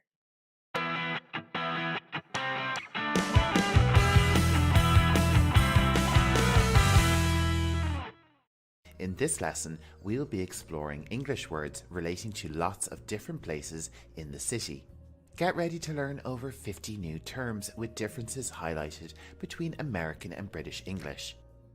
In this lesson for beginners, we're really going to focus on our pronunciation, so listen closely to how I pronounce the words and make sure to repeat after me. The first place you may visit in the city is the airport. Repeat after me. Airport. Or perhaps you may arrive at a city at the train station. Train station. If you come by bus, you may arrive at the bus station. Repeat after me. Bus station. If you arrive to a city by boat or ship, you can arrive at its port. This can also be called a harbour. When it comes to transport in a city, an important place is the subway. Sometimes it can be referred to as the underground. And in lots of places, especially in Europe, it will be called the metro. For those traveling by car or around the city with a car, a parking lot is an essential place. This is the American English. In British English, it is referred to as a car park. Another essential place in the city for those using a car is the gas station. And again, this is American English. In British English, it is referred to as a petrol station. A common place to stay if you're in the city is a hotel. Repeat after me. Hotel. A popular place to visit is the museum. Repeat after me. Museum. And it's hard to resist a trip to the shopping mall. This is the American English. In British English, it's referred to as a shopping centre. Streets that are common for shopping are called the High Street. Repeat after me. High Street. A more traditional place to buy products is the market. Repeat after me. Market. As a tourist in the city, you may visit a landmark. This is an object or feature of a landscape or town which has historical or cultural significance and is easily seen and recognized from a distance. A type of landmark is a monument. A monument is a statue, building, or other structure erected to commemorate a notable person or an event. A popular destination in lots of cities is the zoo. This is an establishment which maintains a collection of wild animals. And did you know there is estimated to be around 10,000 zoos around the world? Similar to the zoo is an aquarium. Repeat after me. Aquarium. For those looking for a thrill, how about an amusement park? Repeat after me. Amusement park. For some culture and perhaps some music, you might need to go to a concert hall. A concert hall can range in size from something quite small to something very big. On a much bigger scale is a stadium. Repeat after me. Stadium. A stadium can be used for sports events or for bigger music events. Another term for a stadium is an arena. Repeat after me. Arena. A great place to visit in any city is the park. Repeat after me. Park. A place which is popular with children and typically found in a park is called the playground. Repeat after me. Playground. Another nice place to visit in a city is a square. This is what we call an open public space in a city centre. It can be used for community gatherings or even as a market, as we discussed earlier. Another type of square in the city, and sometimes a more grander affair, is a plaza. Repeat after me. Plaza. Let's move on to cover some religious places you can visit in a city. A Christian place of worship is referred to as a church. Repeat after me. Church. A much bigger type of church is called a cathedral. Cathedral. And a much smaller type of church is called a chapel. These types of churches are usually connected to another building, like a hospital. A place of worship for Muslims is called a mosque. Repeat after me. Mosque. For those of the Jewish faith, the place they congregate is called the synagogue. Synagogue. And for lots of other religions, a temple is the place of worship. Repeat after me. Temple. A place which is commonly associated with worship is the graveyard. This is where the dead are buried. It may also be referred to as a cemetery. Repeat after me. Cemetery. Let's move on and take a look at some educational institutions. And first up we have school. Repeat after me. School. Other places of education in the city include a college or a university. Another place which offers a vital public service is a hospital. Repeat after me. Hospital. Another essential public service is the post office. This is the place where we can send our mail, and it usually offers lots of additional services. A similar financial institution is the bank. Repeat after me. Bank. If you need cash in a city, an important place you can go is the ATM. This is the machine in which you can withdraw your money from your bank account. ATM. An important place for the emergency services is the fire station. Repeat after me. Fire station. For law enforcement, you would need to go to the police department. This can also be referred to as the police station. Another place associated with the legal system is the court. Repeat after me. Court. And this is where civil or criminal cases are overseen typically by a judge. Hopefully you won't have to visit a court too often. Next up we have a supermarket, and this is where we can pick up all our daily items and food. Supermarket. The place you go to wash and clean your clothes is called the laundromat. Repeat after me. Laundromat. Another service which cleans your clothes is called the dry cleaners. Repeat after me. Dry cleaners. And what about if your car needs to be repaired? The place you go is called the auto repair shop. Repeat after me. Auto repair shop. In British English, this is referred to as the mechanics. Mechanics.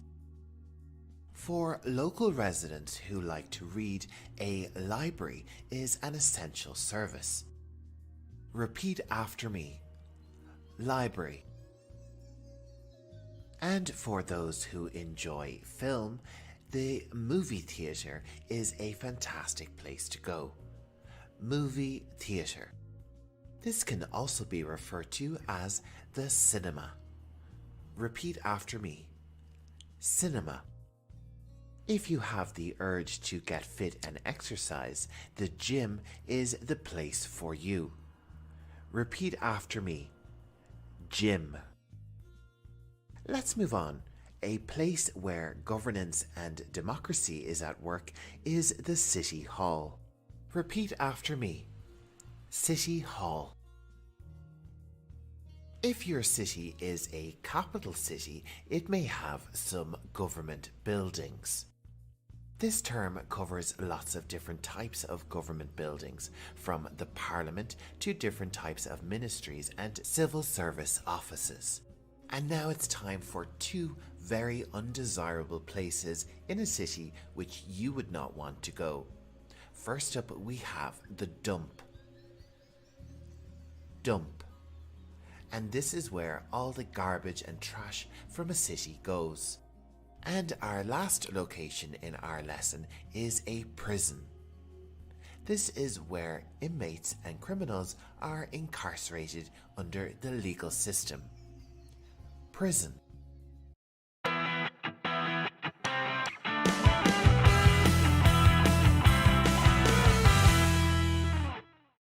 Hi, you're very welcome to another vocabulary video by LearningEnglishPRO.com.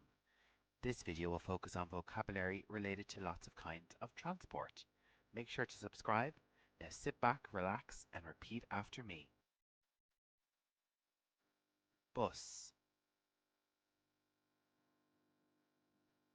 bus. Car, car. Motorcycle, motorcycle. Taxi, taxi. Tram, tram. Bike, bike. Walking, walking. This is a pedestrian, pedestrian. Train, train. Truck, truck. The subway, the subway.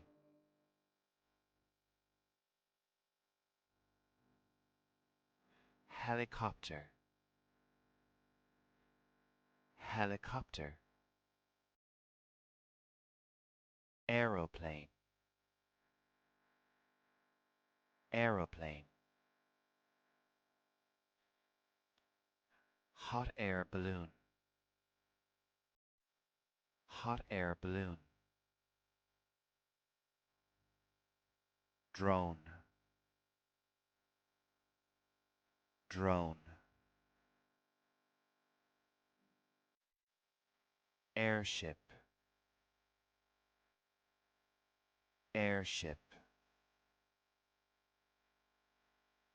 Jet,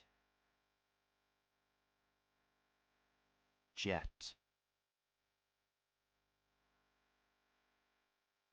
Rocket, rocket.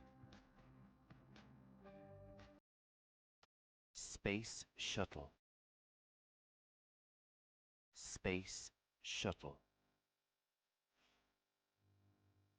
Cruise ship, cruise ship. Yacht,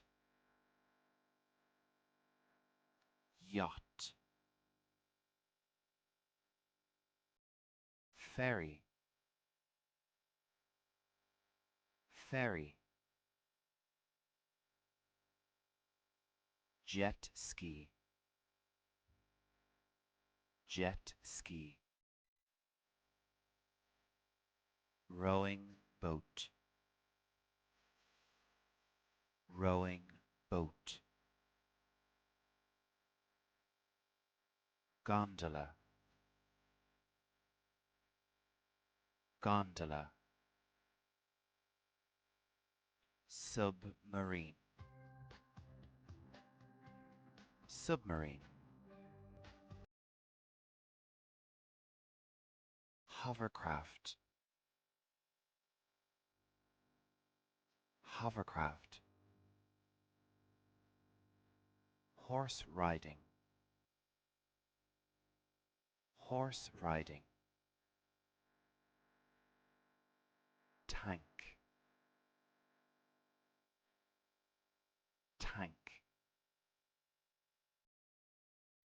Tractor,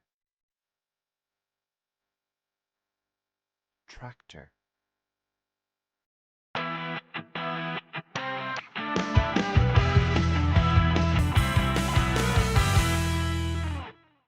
Today we're going on a fascinating journey into the world of bicycles.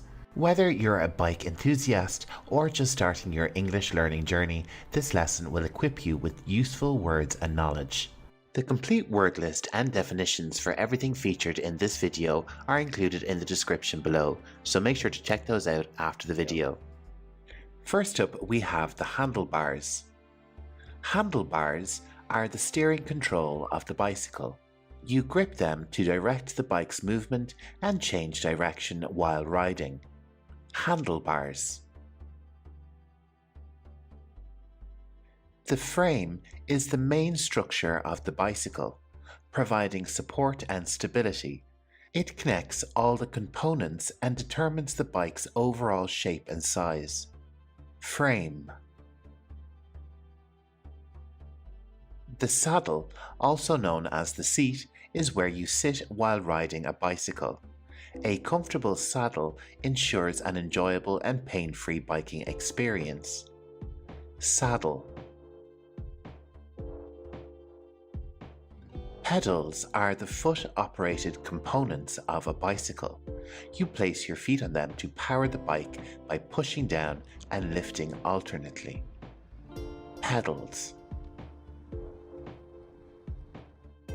Wheels are the circular components that enable the bike to move. They consist of the rim, spokes, and tire. The tire provides traction and grip on the road. Wheels. Next up, we have the chain. The chain is a crucial part that transfers the pedaling power from the pedals to the rear wheel, making the bike move forward. Chain. Brakes are essential safety equipment on a bicycle. They allow you to slow down or stop the bike when needed, ensuring a safe ride. Brakes. Gears enable you to adjust the bike's resistance while pedaling. They come in handy for tackling hills or increasing speed on flat terrain. Gears. The crankset connects the pedals to the chain. It plays a key role in transferring your pedaling energy to the bike's drivetrain. Crankset. The derailleur is a device that shifts the chain between different gears, allowing you to adapt to various terrains and ride efficiently. Derailleur. The freewheel allows the pedals to rotate freely when you're coasting without engaging the chain. It enables a smoother ride and saves your energy. Freewheel. The fork connects the front wheel to the bike's frame. It helps with steering and ensuring stability while riding. Fork. The headset is the part that allows the fork and the handlebars to rotate smoothly, facilitating easy steering. Headset. Reflectors are safety devices attached to the bicycle. They reflect light from other vehicles, making you more visible to others, especially during low light conditions. Reflectors. Lights are essential safety equipment for cycling in the dark. They illuminate the road ahead and help you stay visible to others. Lights. A helmet is a crucial safety gear that protects your head in case of a fall or collision. It reduces the risk of head injuries while biking. Helmet. A bell is a simple yet effective safety tool. It alerts pedestrians and other cyclists of your presence, promoting a safer riding environment. Bell. A mirror mounted on the handlebars or helmet allows you to see what's behind you, improving awareness and safety on the road. Mirror. A sturdy bike lock is essential for securing your bicycle when parked in public spaces, preventing theft. Lock. A bike pump is a handy tool for maintaining proper tire pressure, ensuring a smoother and safer ride. Pump.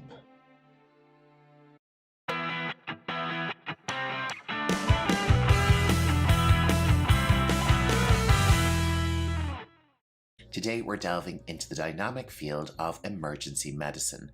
Whether you're a healthcare professional, a student, or simply interested in expanding your English vocabulary, you're in for an informative ride. All the terms covered in today's lesson are included for you in the word list in the video description, so check that out to revise all the terms after the lesson. If you're really interested in learning more medical English, you should definitely check out my channel Learning English Pro, where I have a vast assortment of medical related English vocabulary lessons. Medical related videos are my most popular topic on YouTube, so I'm constantly adding to this playlist every week. All the links for these videos and playlists are in the video description waiting for you. So if you're ready, let's begin our English lesson, and we're going to start with the topic of today's lesson, emergency medicine. This is a medical speciality focused on the prompt assessment, diagnosis, and treatment of acute illnesses and injuries. Emergency physicians work in emergency departments to provide immediate care and stabilize patients in critical conditions. Our next term is triage. Repeat after me. Triage. Triage is the process of quickly assessing and prioritizing patients based on the severity of their condition. It ensures that those with the most urgent needs receive immediate attention. Triage. Trauma refers to physical injuries resulting from accidents, falls, or violence. Emergency medicine often deals with trauma cases that require rapid intervention. Repeat after me. Trauma. Resuscitation involves efforts to revive or restore normal bodily functions in a patient experiencing cardiac arrest, respiratory failure, or other life-threatening emergencies. Resuscitation. Related to the term resuscitation, we have defibrillation. This is the delivery of an electric shock to the heart to restore its normal rhythm. Automated external defibrillators, or AEDs, are commonly used in emergency situations. Defibrillation.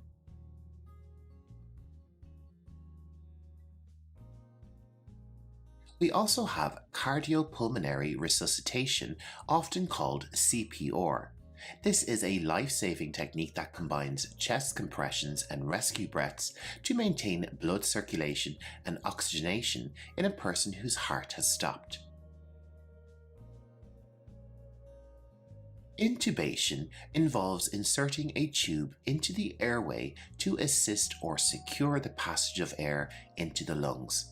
It is often performed in cases of respiratory distress. Repeat after me. Intubation.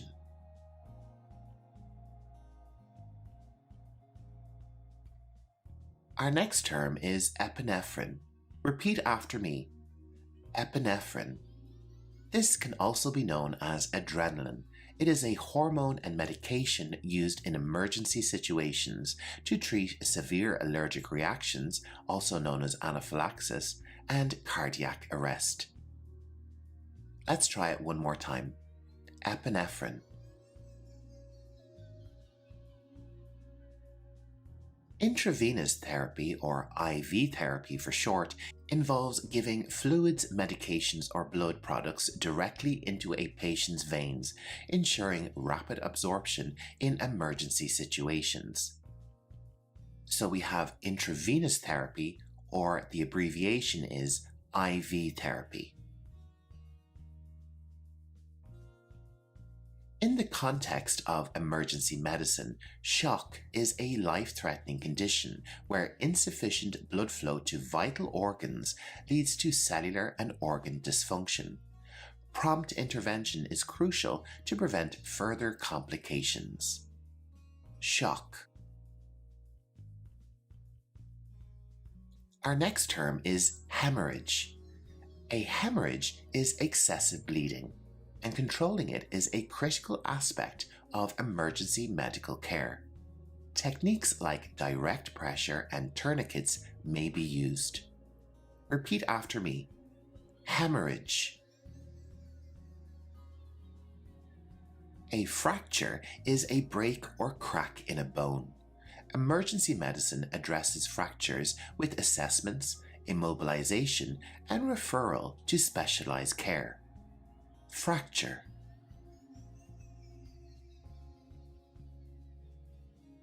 Our next term is naloxone. This is a medication used to rapidly reverse opioid overdose by binding to opioid receptors, restoring normal respiration. Naloxone.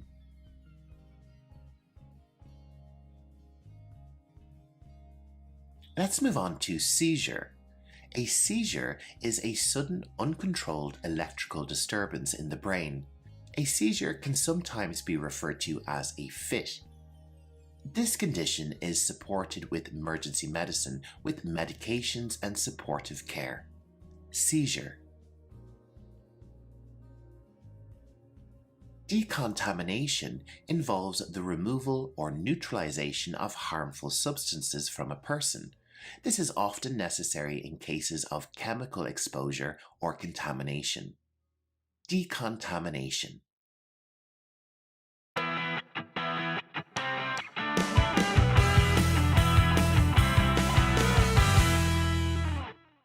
Today's crucial lesson is about first aid English. We'll cover essential phrases you need to know in emergency situations. And all the phrases covered in today's lesson are waiting for you in the video description if you want to follow along or revise. This lesson will be a lifesaver, so let's get started. In an emergency, asking the right questions is vital.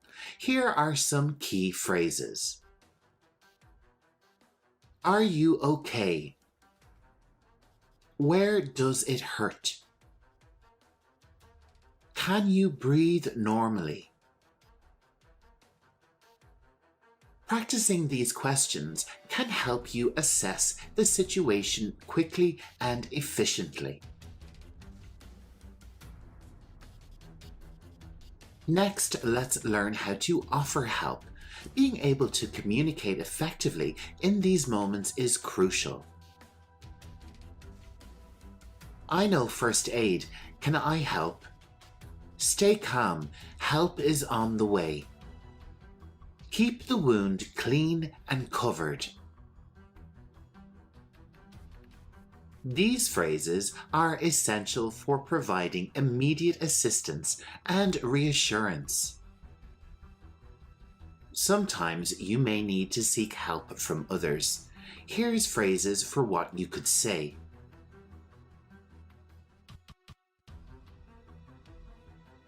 Call an ambulance immediately. We need a doctor. Is there a first aider nearby? Knowing how to call for help effectively can make all the difference in an emergency.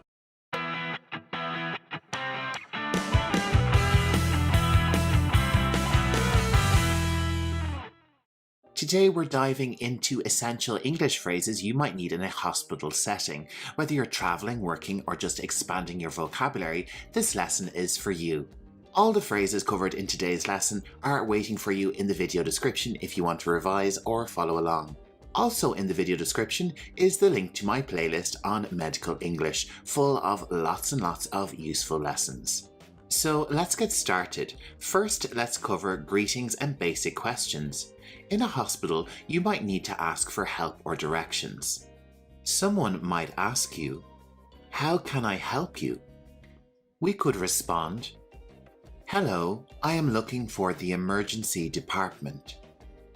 Or we could say, I need to see a doctor. Or maybe you're visiting someone. I am visiting my aunt. Could you tell me her room number? Practice these phrases to feel confident in asking for initial assistance. Let's move on to phrases related to describing symptoms. A doctor or a nurse might ask you, what are your symptoms? They could also ask you, how are you feeling? I have a headache. I feel dizzy. My stomach hurts. Being clear about your symptoms will help medical professionals understand and assist you better. It's also important to understand common responses from medical staff. You may be asked some of the following things. Please fill out this form. Do you have any allergies? Follow me, please. Knowing these phrases helps you follow instructions and respond appropriately. In emergencies, knowing a few key phrases can be crucial. Call a doctor. It's an emergency. I need help immediately. These phrases are vital for urgent situations, so remember them well.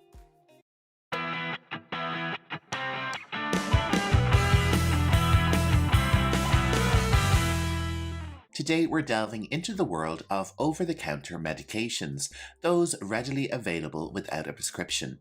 By the end of this video, you'll be bursting with lots of new English vocabulary. We are going to explore 12 popular medications you can buy over the counter. We're going to learn their pronunciation along with related symptoms, plus lots and lots of synonyms. Also, for every medication type, I will give you 2 phrases and questions for the pharmacy to really help contextualize the terms and boost your conversational skills. All the terms covered in today's lessons are waiting for you in the video description, along with links for lots of my other healthcare-related English lessons. Let's dive into the world of self-care and medicine, and first let's break down the term over-the-counter. This term refers to medications or products that are available for purchase without requiring a prescription from a healthcare professional. These products are typically deemed safe for use without direct supervision by a doctor and are accessible to consumers directly from pharmacies, drugstores, or other retail outlets. Let's move on to our medication types. An analgesic can also be known as a pain reliever and can help with lots of different types of pain, like a headache, toothache, dental pain, or even a backache. Another term for analgesic could be painkiller. Common examples of an analgesic include acetaminophen and ibuprofen. Let's take a look at our example sentences. Hi, I have a headache. Can you recommend an analgesic and advise on dosage? The term dosage or dose relates to the quantity of medicine you need to take for your condition, and this information will also tell you how many times a day you need to take it. Let's move on to our next example sentence. I have some dental pain. Could I get some aspirin, please? Aspirin is a common drug for relieving minor aches, pains, and fevers. People also use it as an anti-inflammatory or a blood thinner. Our next medication type is an antihistamine. Repeat after me. Antihistamine. This type of drug is used to treat allergies, and it can also be referred to as allergy medication. An allergy is where your body reacts to something that's normally harmless, like pollen, dust, nuts, or animal fur. The symptoms can be mild, but for some people, they can be very serious. Examples of antihistamine drugs include loratadine and diphenhydramine. Let's move on to our example sentences. I have seasonal allergies. Which antihistamine do you suggest? and how often should I take it? I am suffering from some hay fever. Can you recommend an antihistamine? Hay fever is an allergic reaction to pollen, usually when it comes into contact with your mouth, nose, eyes, and throat. Pollen is a fine powder that comes from plants. Our next over-the-counter medication is a decongestant. Decongestants relieve nasal congestion. Nasal congestion is more commonly referred to as a stuffy nose or a blocked nose, and the medical term for this condition is rhinitis. Examples of this medication include pseudoephedrine and phenylephrine. I'm congested. Could you recommend a decongestant, and how often should I use it? I have a really stuffy nose. Which decongestant is the best in your opinion?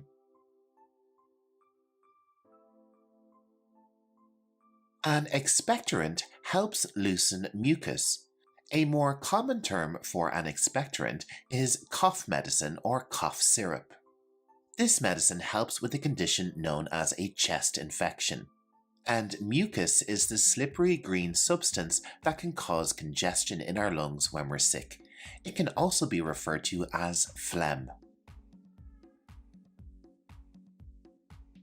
Guaifenesin is a common example of an expectorant medication. Let's check out our example sentences. I have a chest infection with a lot of mucus. Which expectorant would you suggest? Hello, I need to get some cough medicine for my son. Which one is best for children? Another medication helped to use a cough is an antitussive. An antitussive suppresses coughing, so we can also call this medication a cough suppressant. This type of medication is usually given in the form of a syrup, just like the expectorant. A widely used cough suppressant is dextromethorphan. My cough is keeping me up at night. Can you recommend an antitussive, and what's the recommended dosage? I've had a cough for a few days. Do you think I need an expectorant or a suppressant? Antacids neutralize stomach acid, relieving symptoms of indigestion and heartburn. Antacids are available in different forms of medication, such as liquids or chewable tablets. Common examples of antacid include Tums and Malox. I'm experiencing heartburn. Which antacid is effective, and how many tablets can I take at once? I have indigestion. Would you recommend a liquid or chewable tablet antacid? Let's move on to laxatives. Laxatives promote bowel movements and are helpful if one is suffering from constipation. There are lots of different types of laxatives. Common types include stimulants and bulk-forming laxatives. I'm constipated and need a laxative. How long does it usually take to work? Hi, my elderly mother is having trouble with her bowel movements. Is there a laxative you could suggest for an older person? On the opposite side of the scale, we have an antidiarrheal. Antidiarrheals control diarrhea. With the word diarrhea, we have different spellings in American and British English. Diarrhea is when your stools are loose and watery. You may also need to go to the bathroom more often. And for this condition, loperamide is a commonly used antidiarrheal. I have an upset stomach and diarrhea. Can you recommend an antidiarrheal, and how often should I take it? I have had diarrhea for a few days. Can you suggest an antidiarrheal that is fast-working and effective? Let's move on to topical analgesic. Topical analgesics relieve pain on the skin or muscles. This type of medication can be referred to as pain-relieving cream or ointment. Examples of topical analgesics include creams or patches containing menthol or lidocaine. Let's check out our example sentences. I have muscle soreness. Would a topical analgesic like a menthol cream help, and how often should I apply it?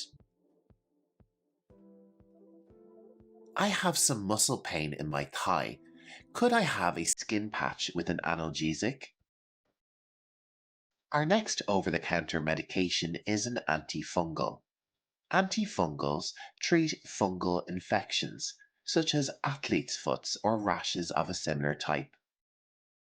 Antifungals can sometimes be referred to as a fungicide, and clotrimazole is a common antifungal you can find in your pharmacy. I have a rash on my feet. Could you recommend an antifungal cream, please? I have a fungal infection under my arm. Could you suggest an antifungal suitable for that area? An antiseptic can be used to disinfect cuts and wounds, and they can also be referred to as disinfectants or germicides. Hydrogen peroxide and iodine are common antiseptics. I cut myself. Is an antiseptic like hydrogen peroxide suitable, and how should I use it on the wound? I burnt myself last night on the stove. Could you suggest a mild antiseptic?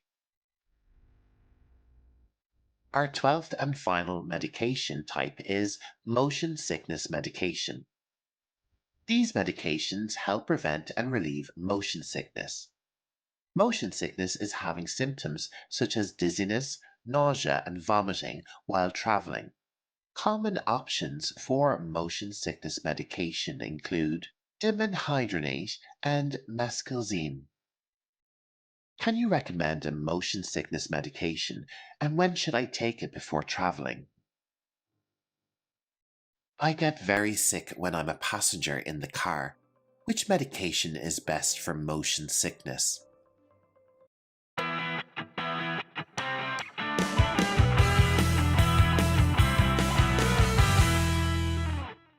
In this lesson, we will be exploring lots of interesting English vocabulary relating to winter.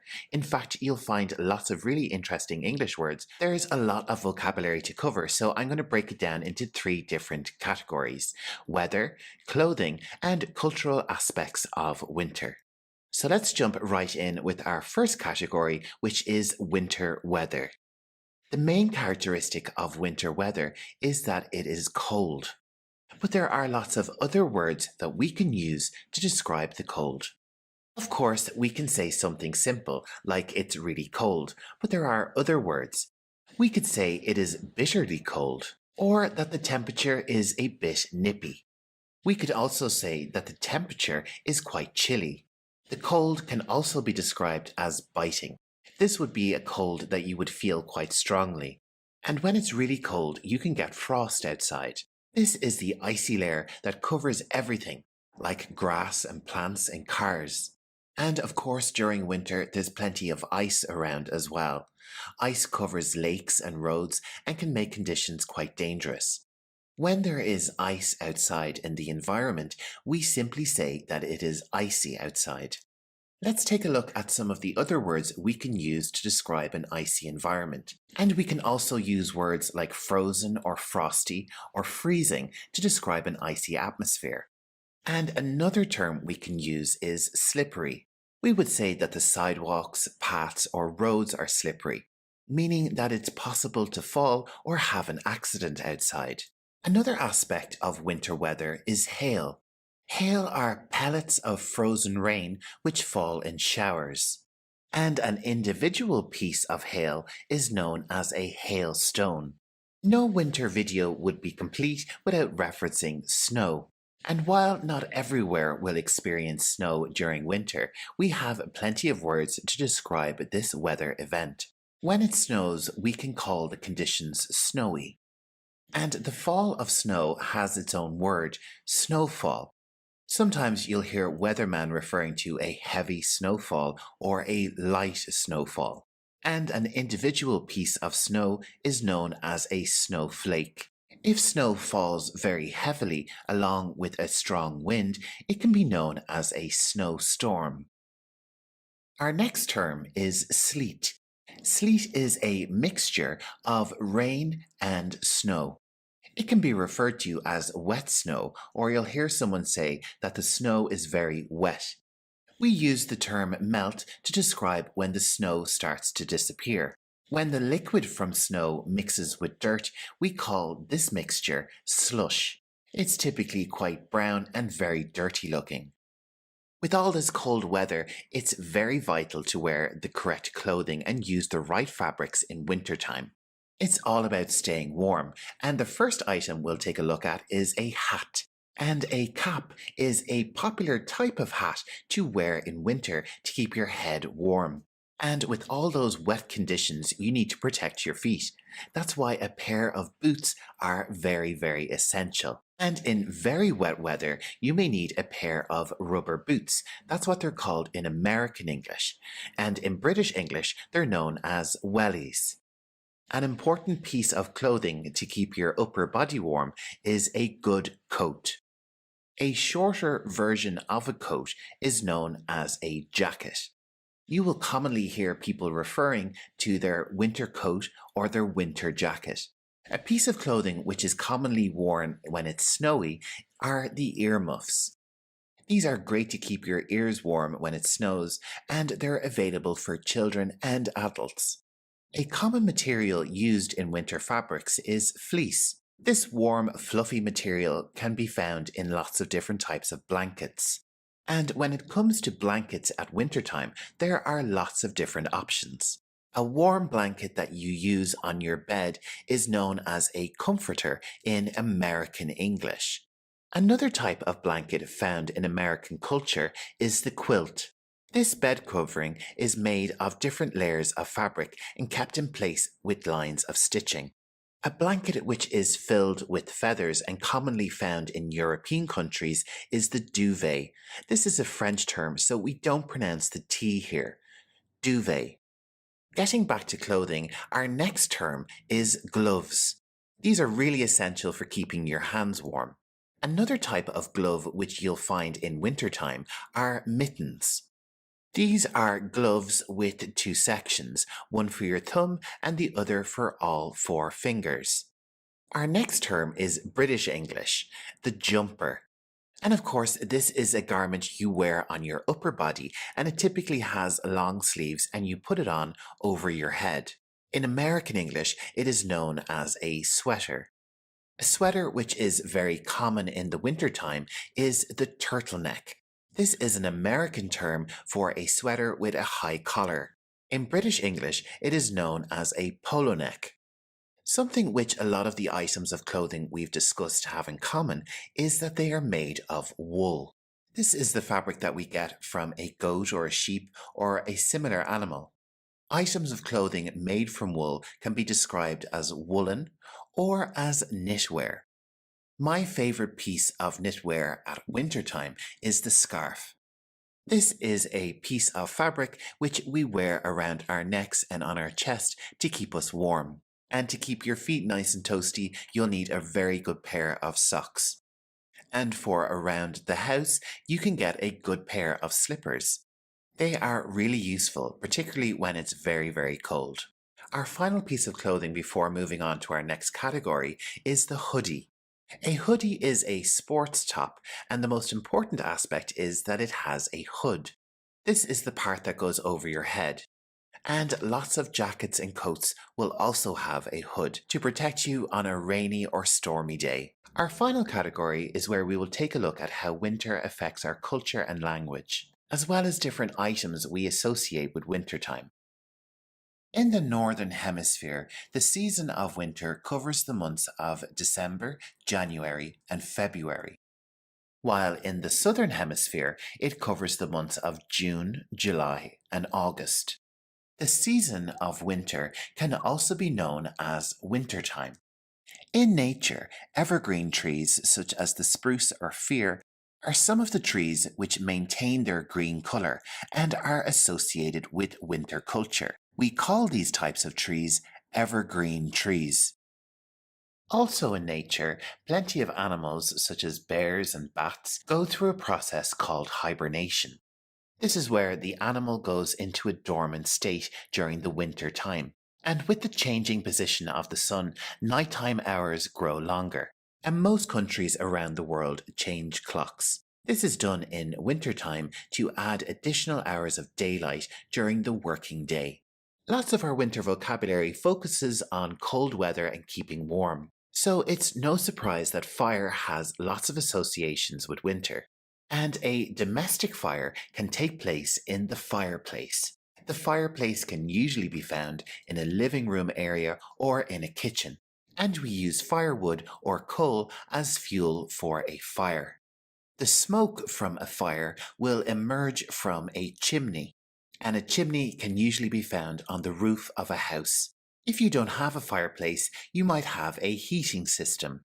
With some heating systems, you may have one or more radiators around your house. Radiator is a term from British English, while we can use the word heater more generally. Houses in colder climates will also need insulation. Materials like fiberglass can be packed into the walls and in the roofs of homes to keep them warm by trapping heat in the house. Next up, let's check out some sports associated with winter. First up, we have ice hockey, which is hugely popular in Canada and the United States of America. And our next sport is skiing, which is quite similar to snowboarding. And if you like to get out on the ice skating could be for you.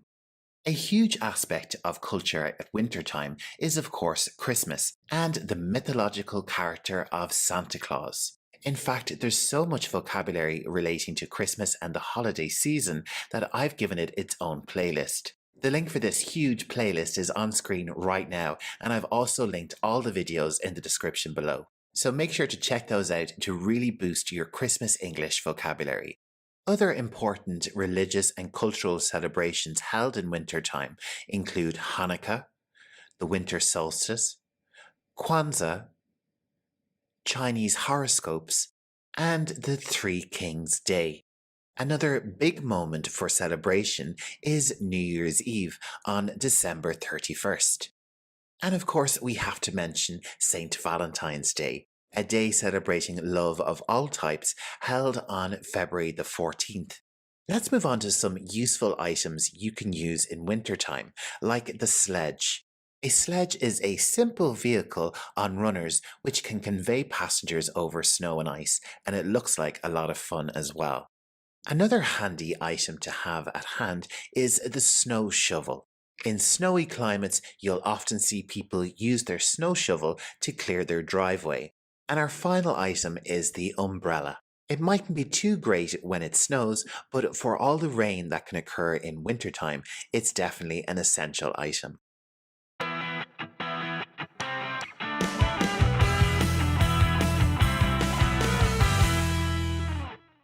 Today, we are unlocking the world with essential English travel phrases and vocabulary. Whether you're booking a table or checking out the local sites, these phrases and words will be your trusty guide. So if you're ready, let's embark on this linguistic journey. The first word in our word list is accommodation. Accommodation means the places where you stay on your travels.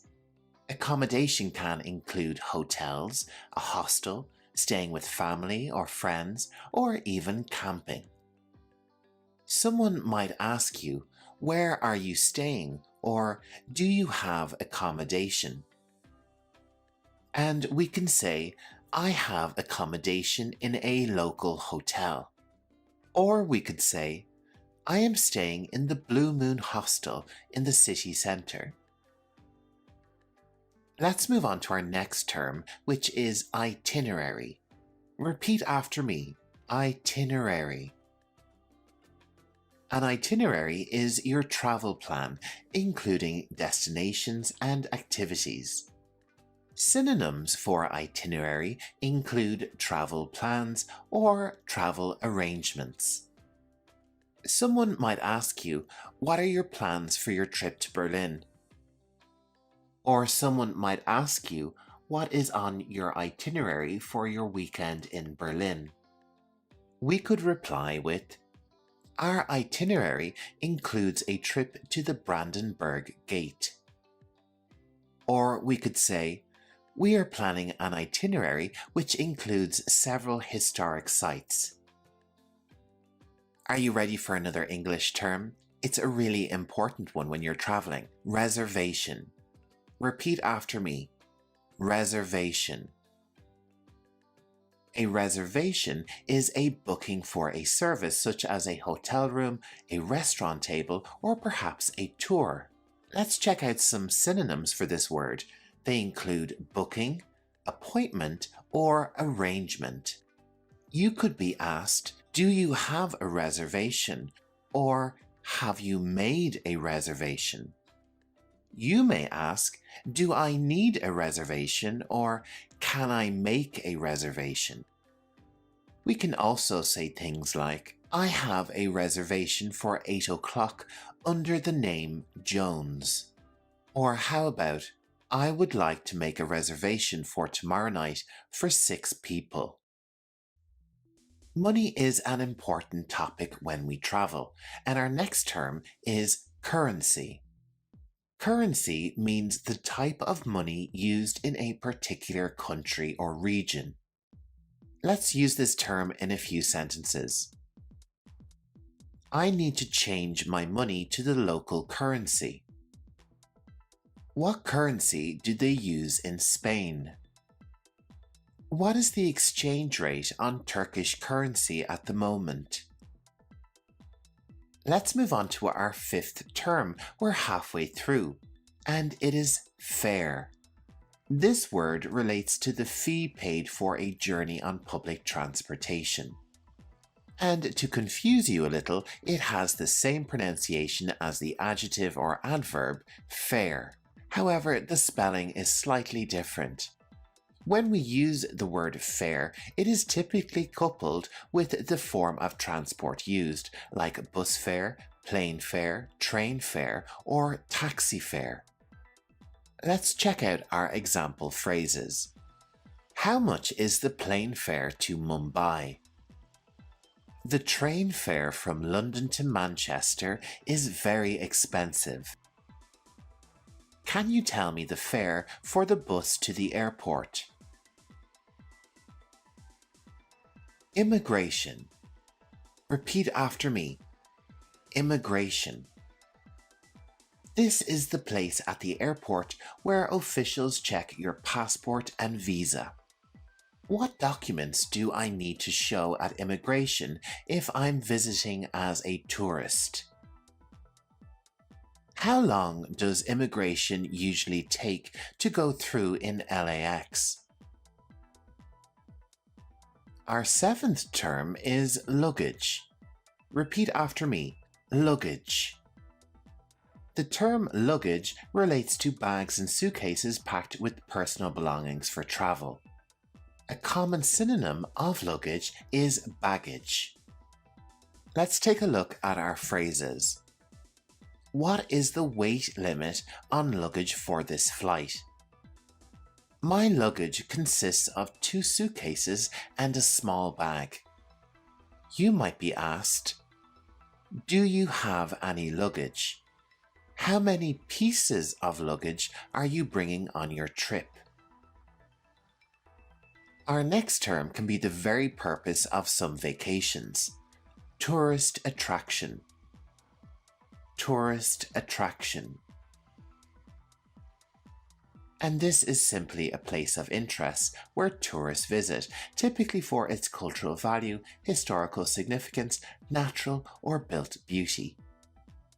If inquiring about tourist attractions, you could say, what are the must-see tourist attractions in this city?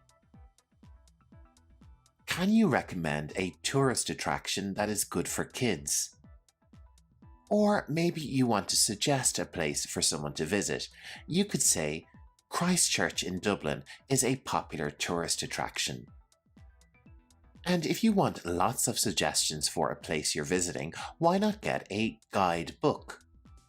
A guidebook is a book of information about a place designed for the use of visitors or tourists. Synonyms for guidebook could be tourist guide or travel guide. Can you suggest a good guidebook for visiting Prague? The guidebook recommends a noodle bar on 7th Street.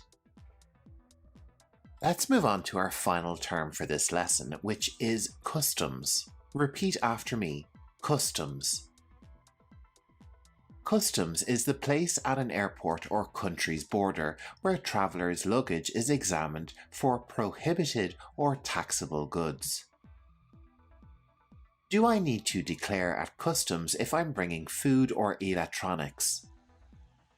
The customs in Australia are known for being very strict. And now it's over to you. Imagine you're in your dream city. Drop a creative sentence in the comments using some of the vocabulary you've learned in today's lesson.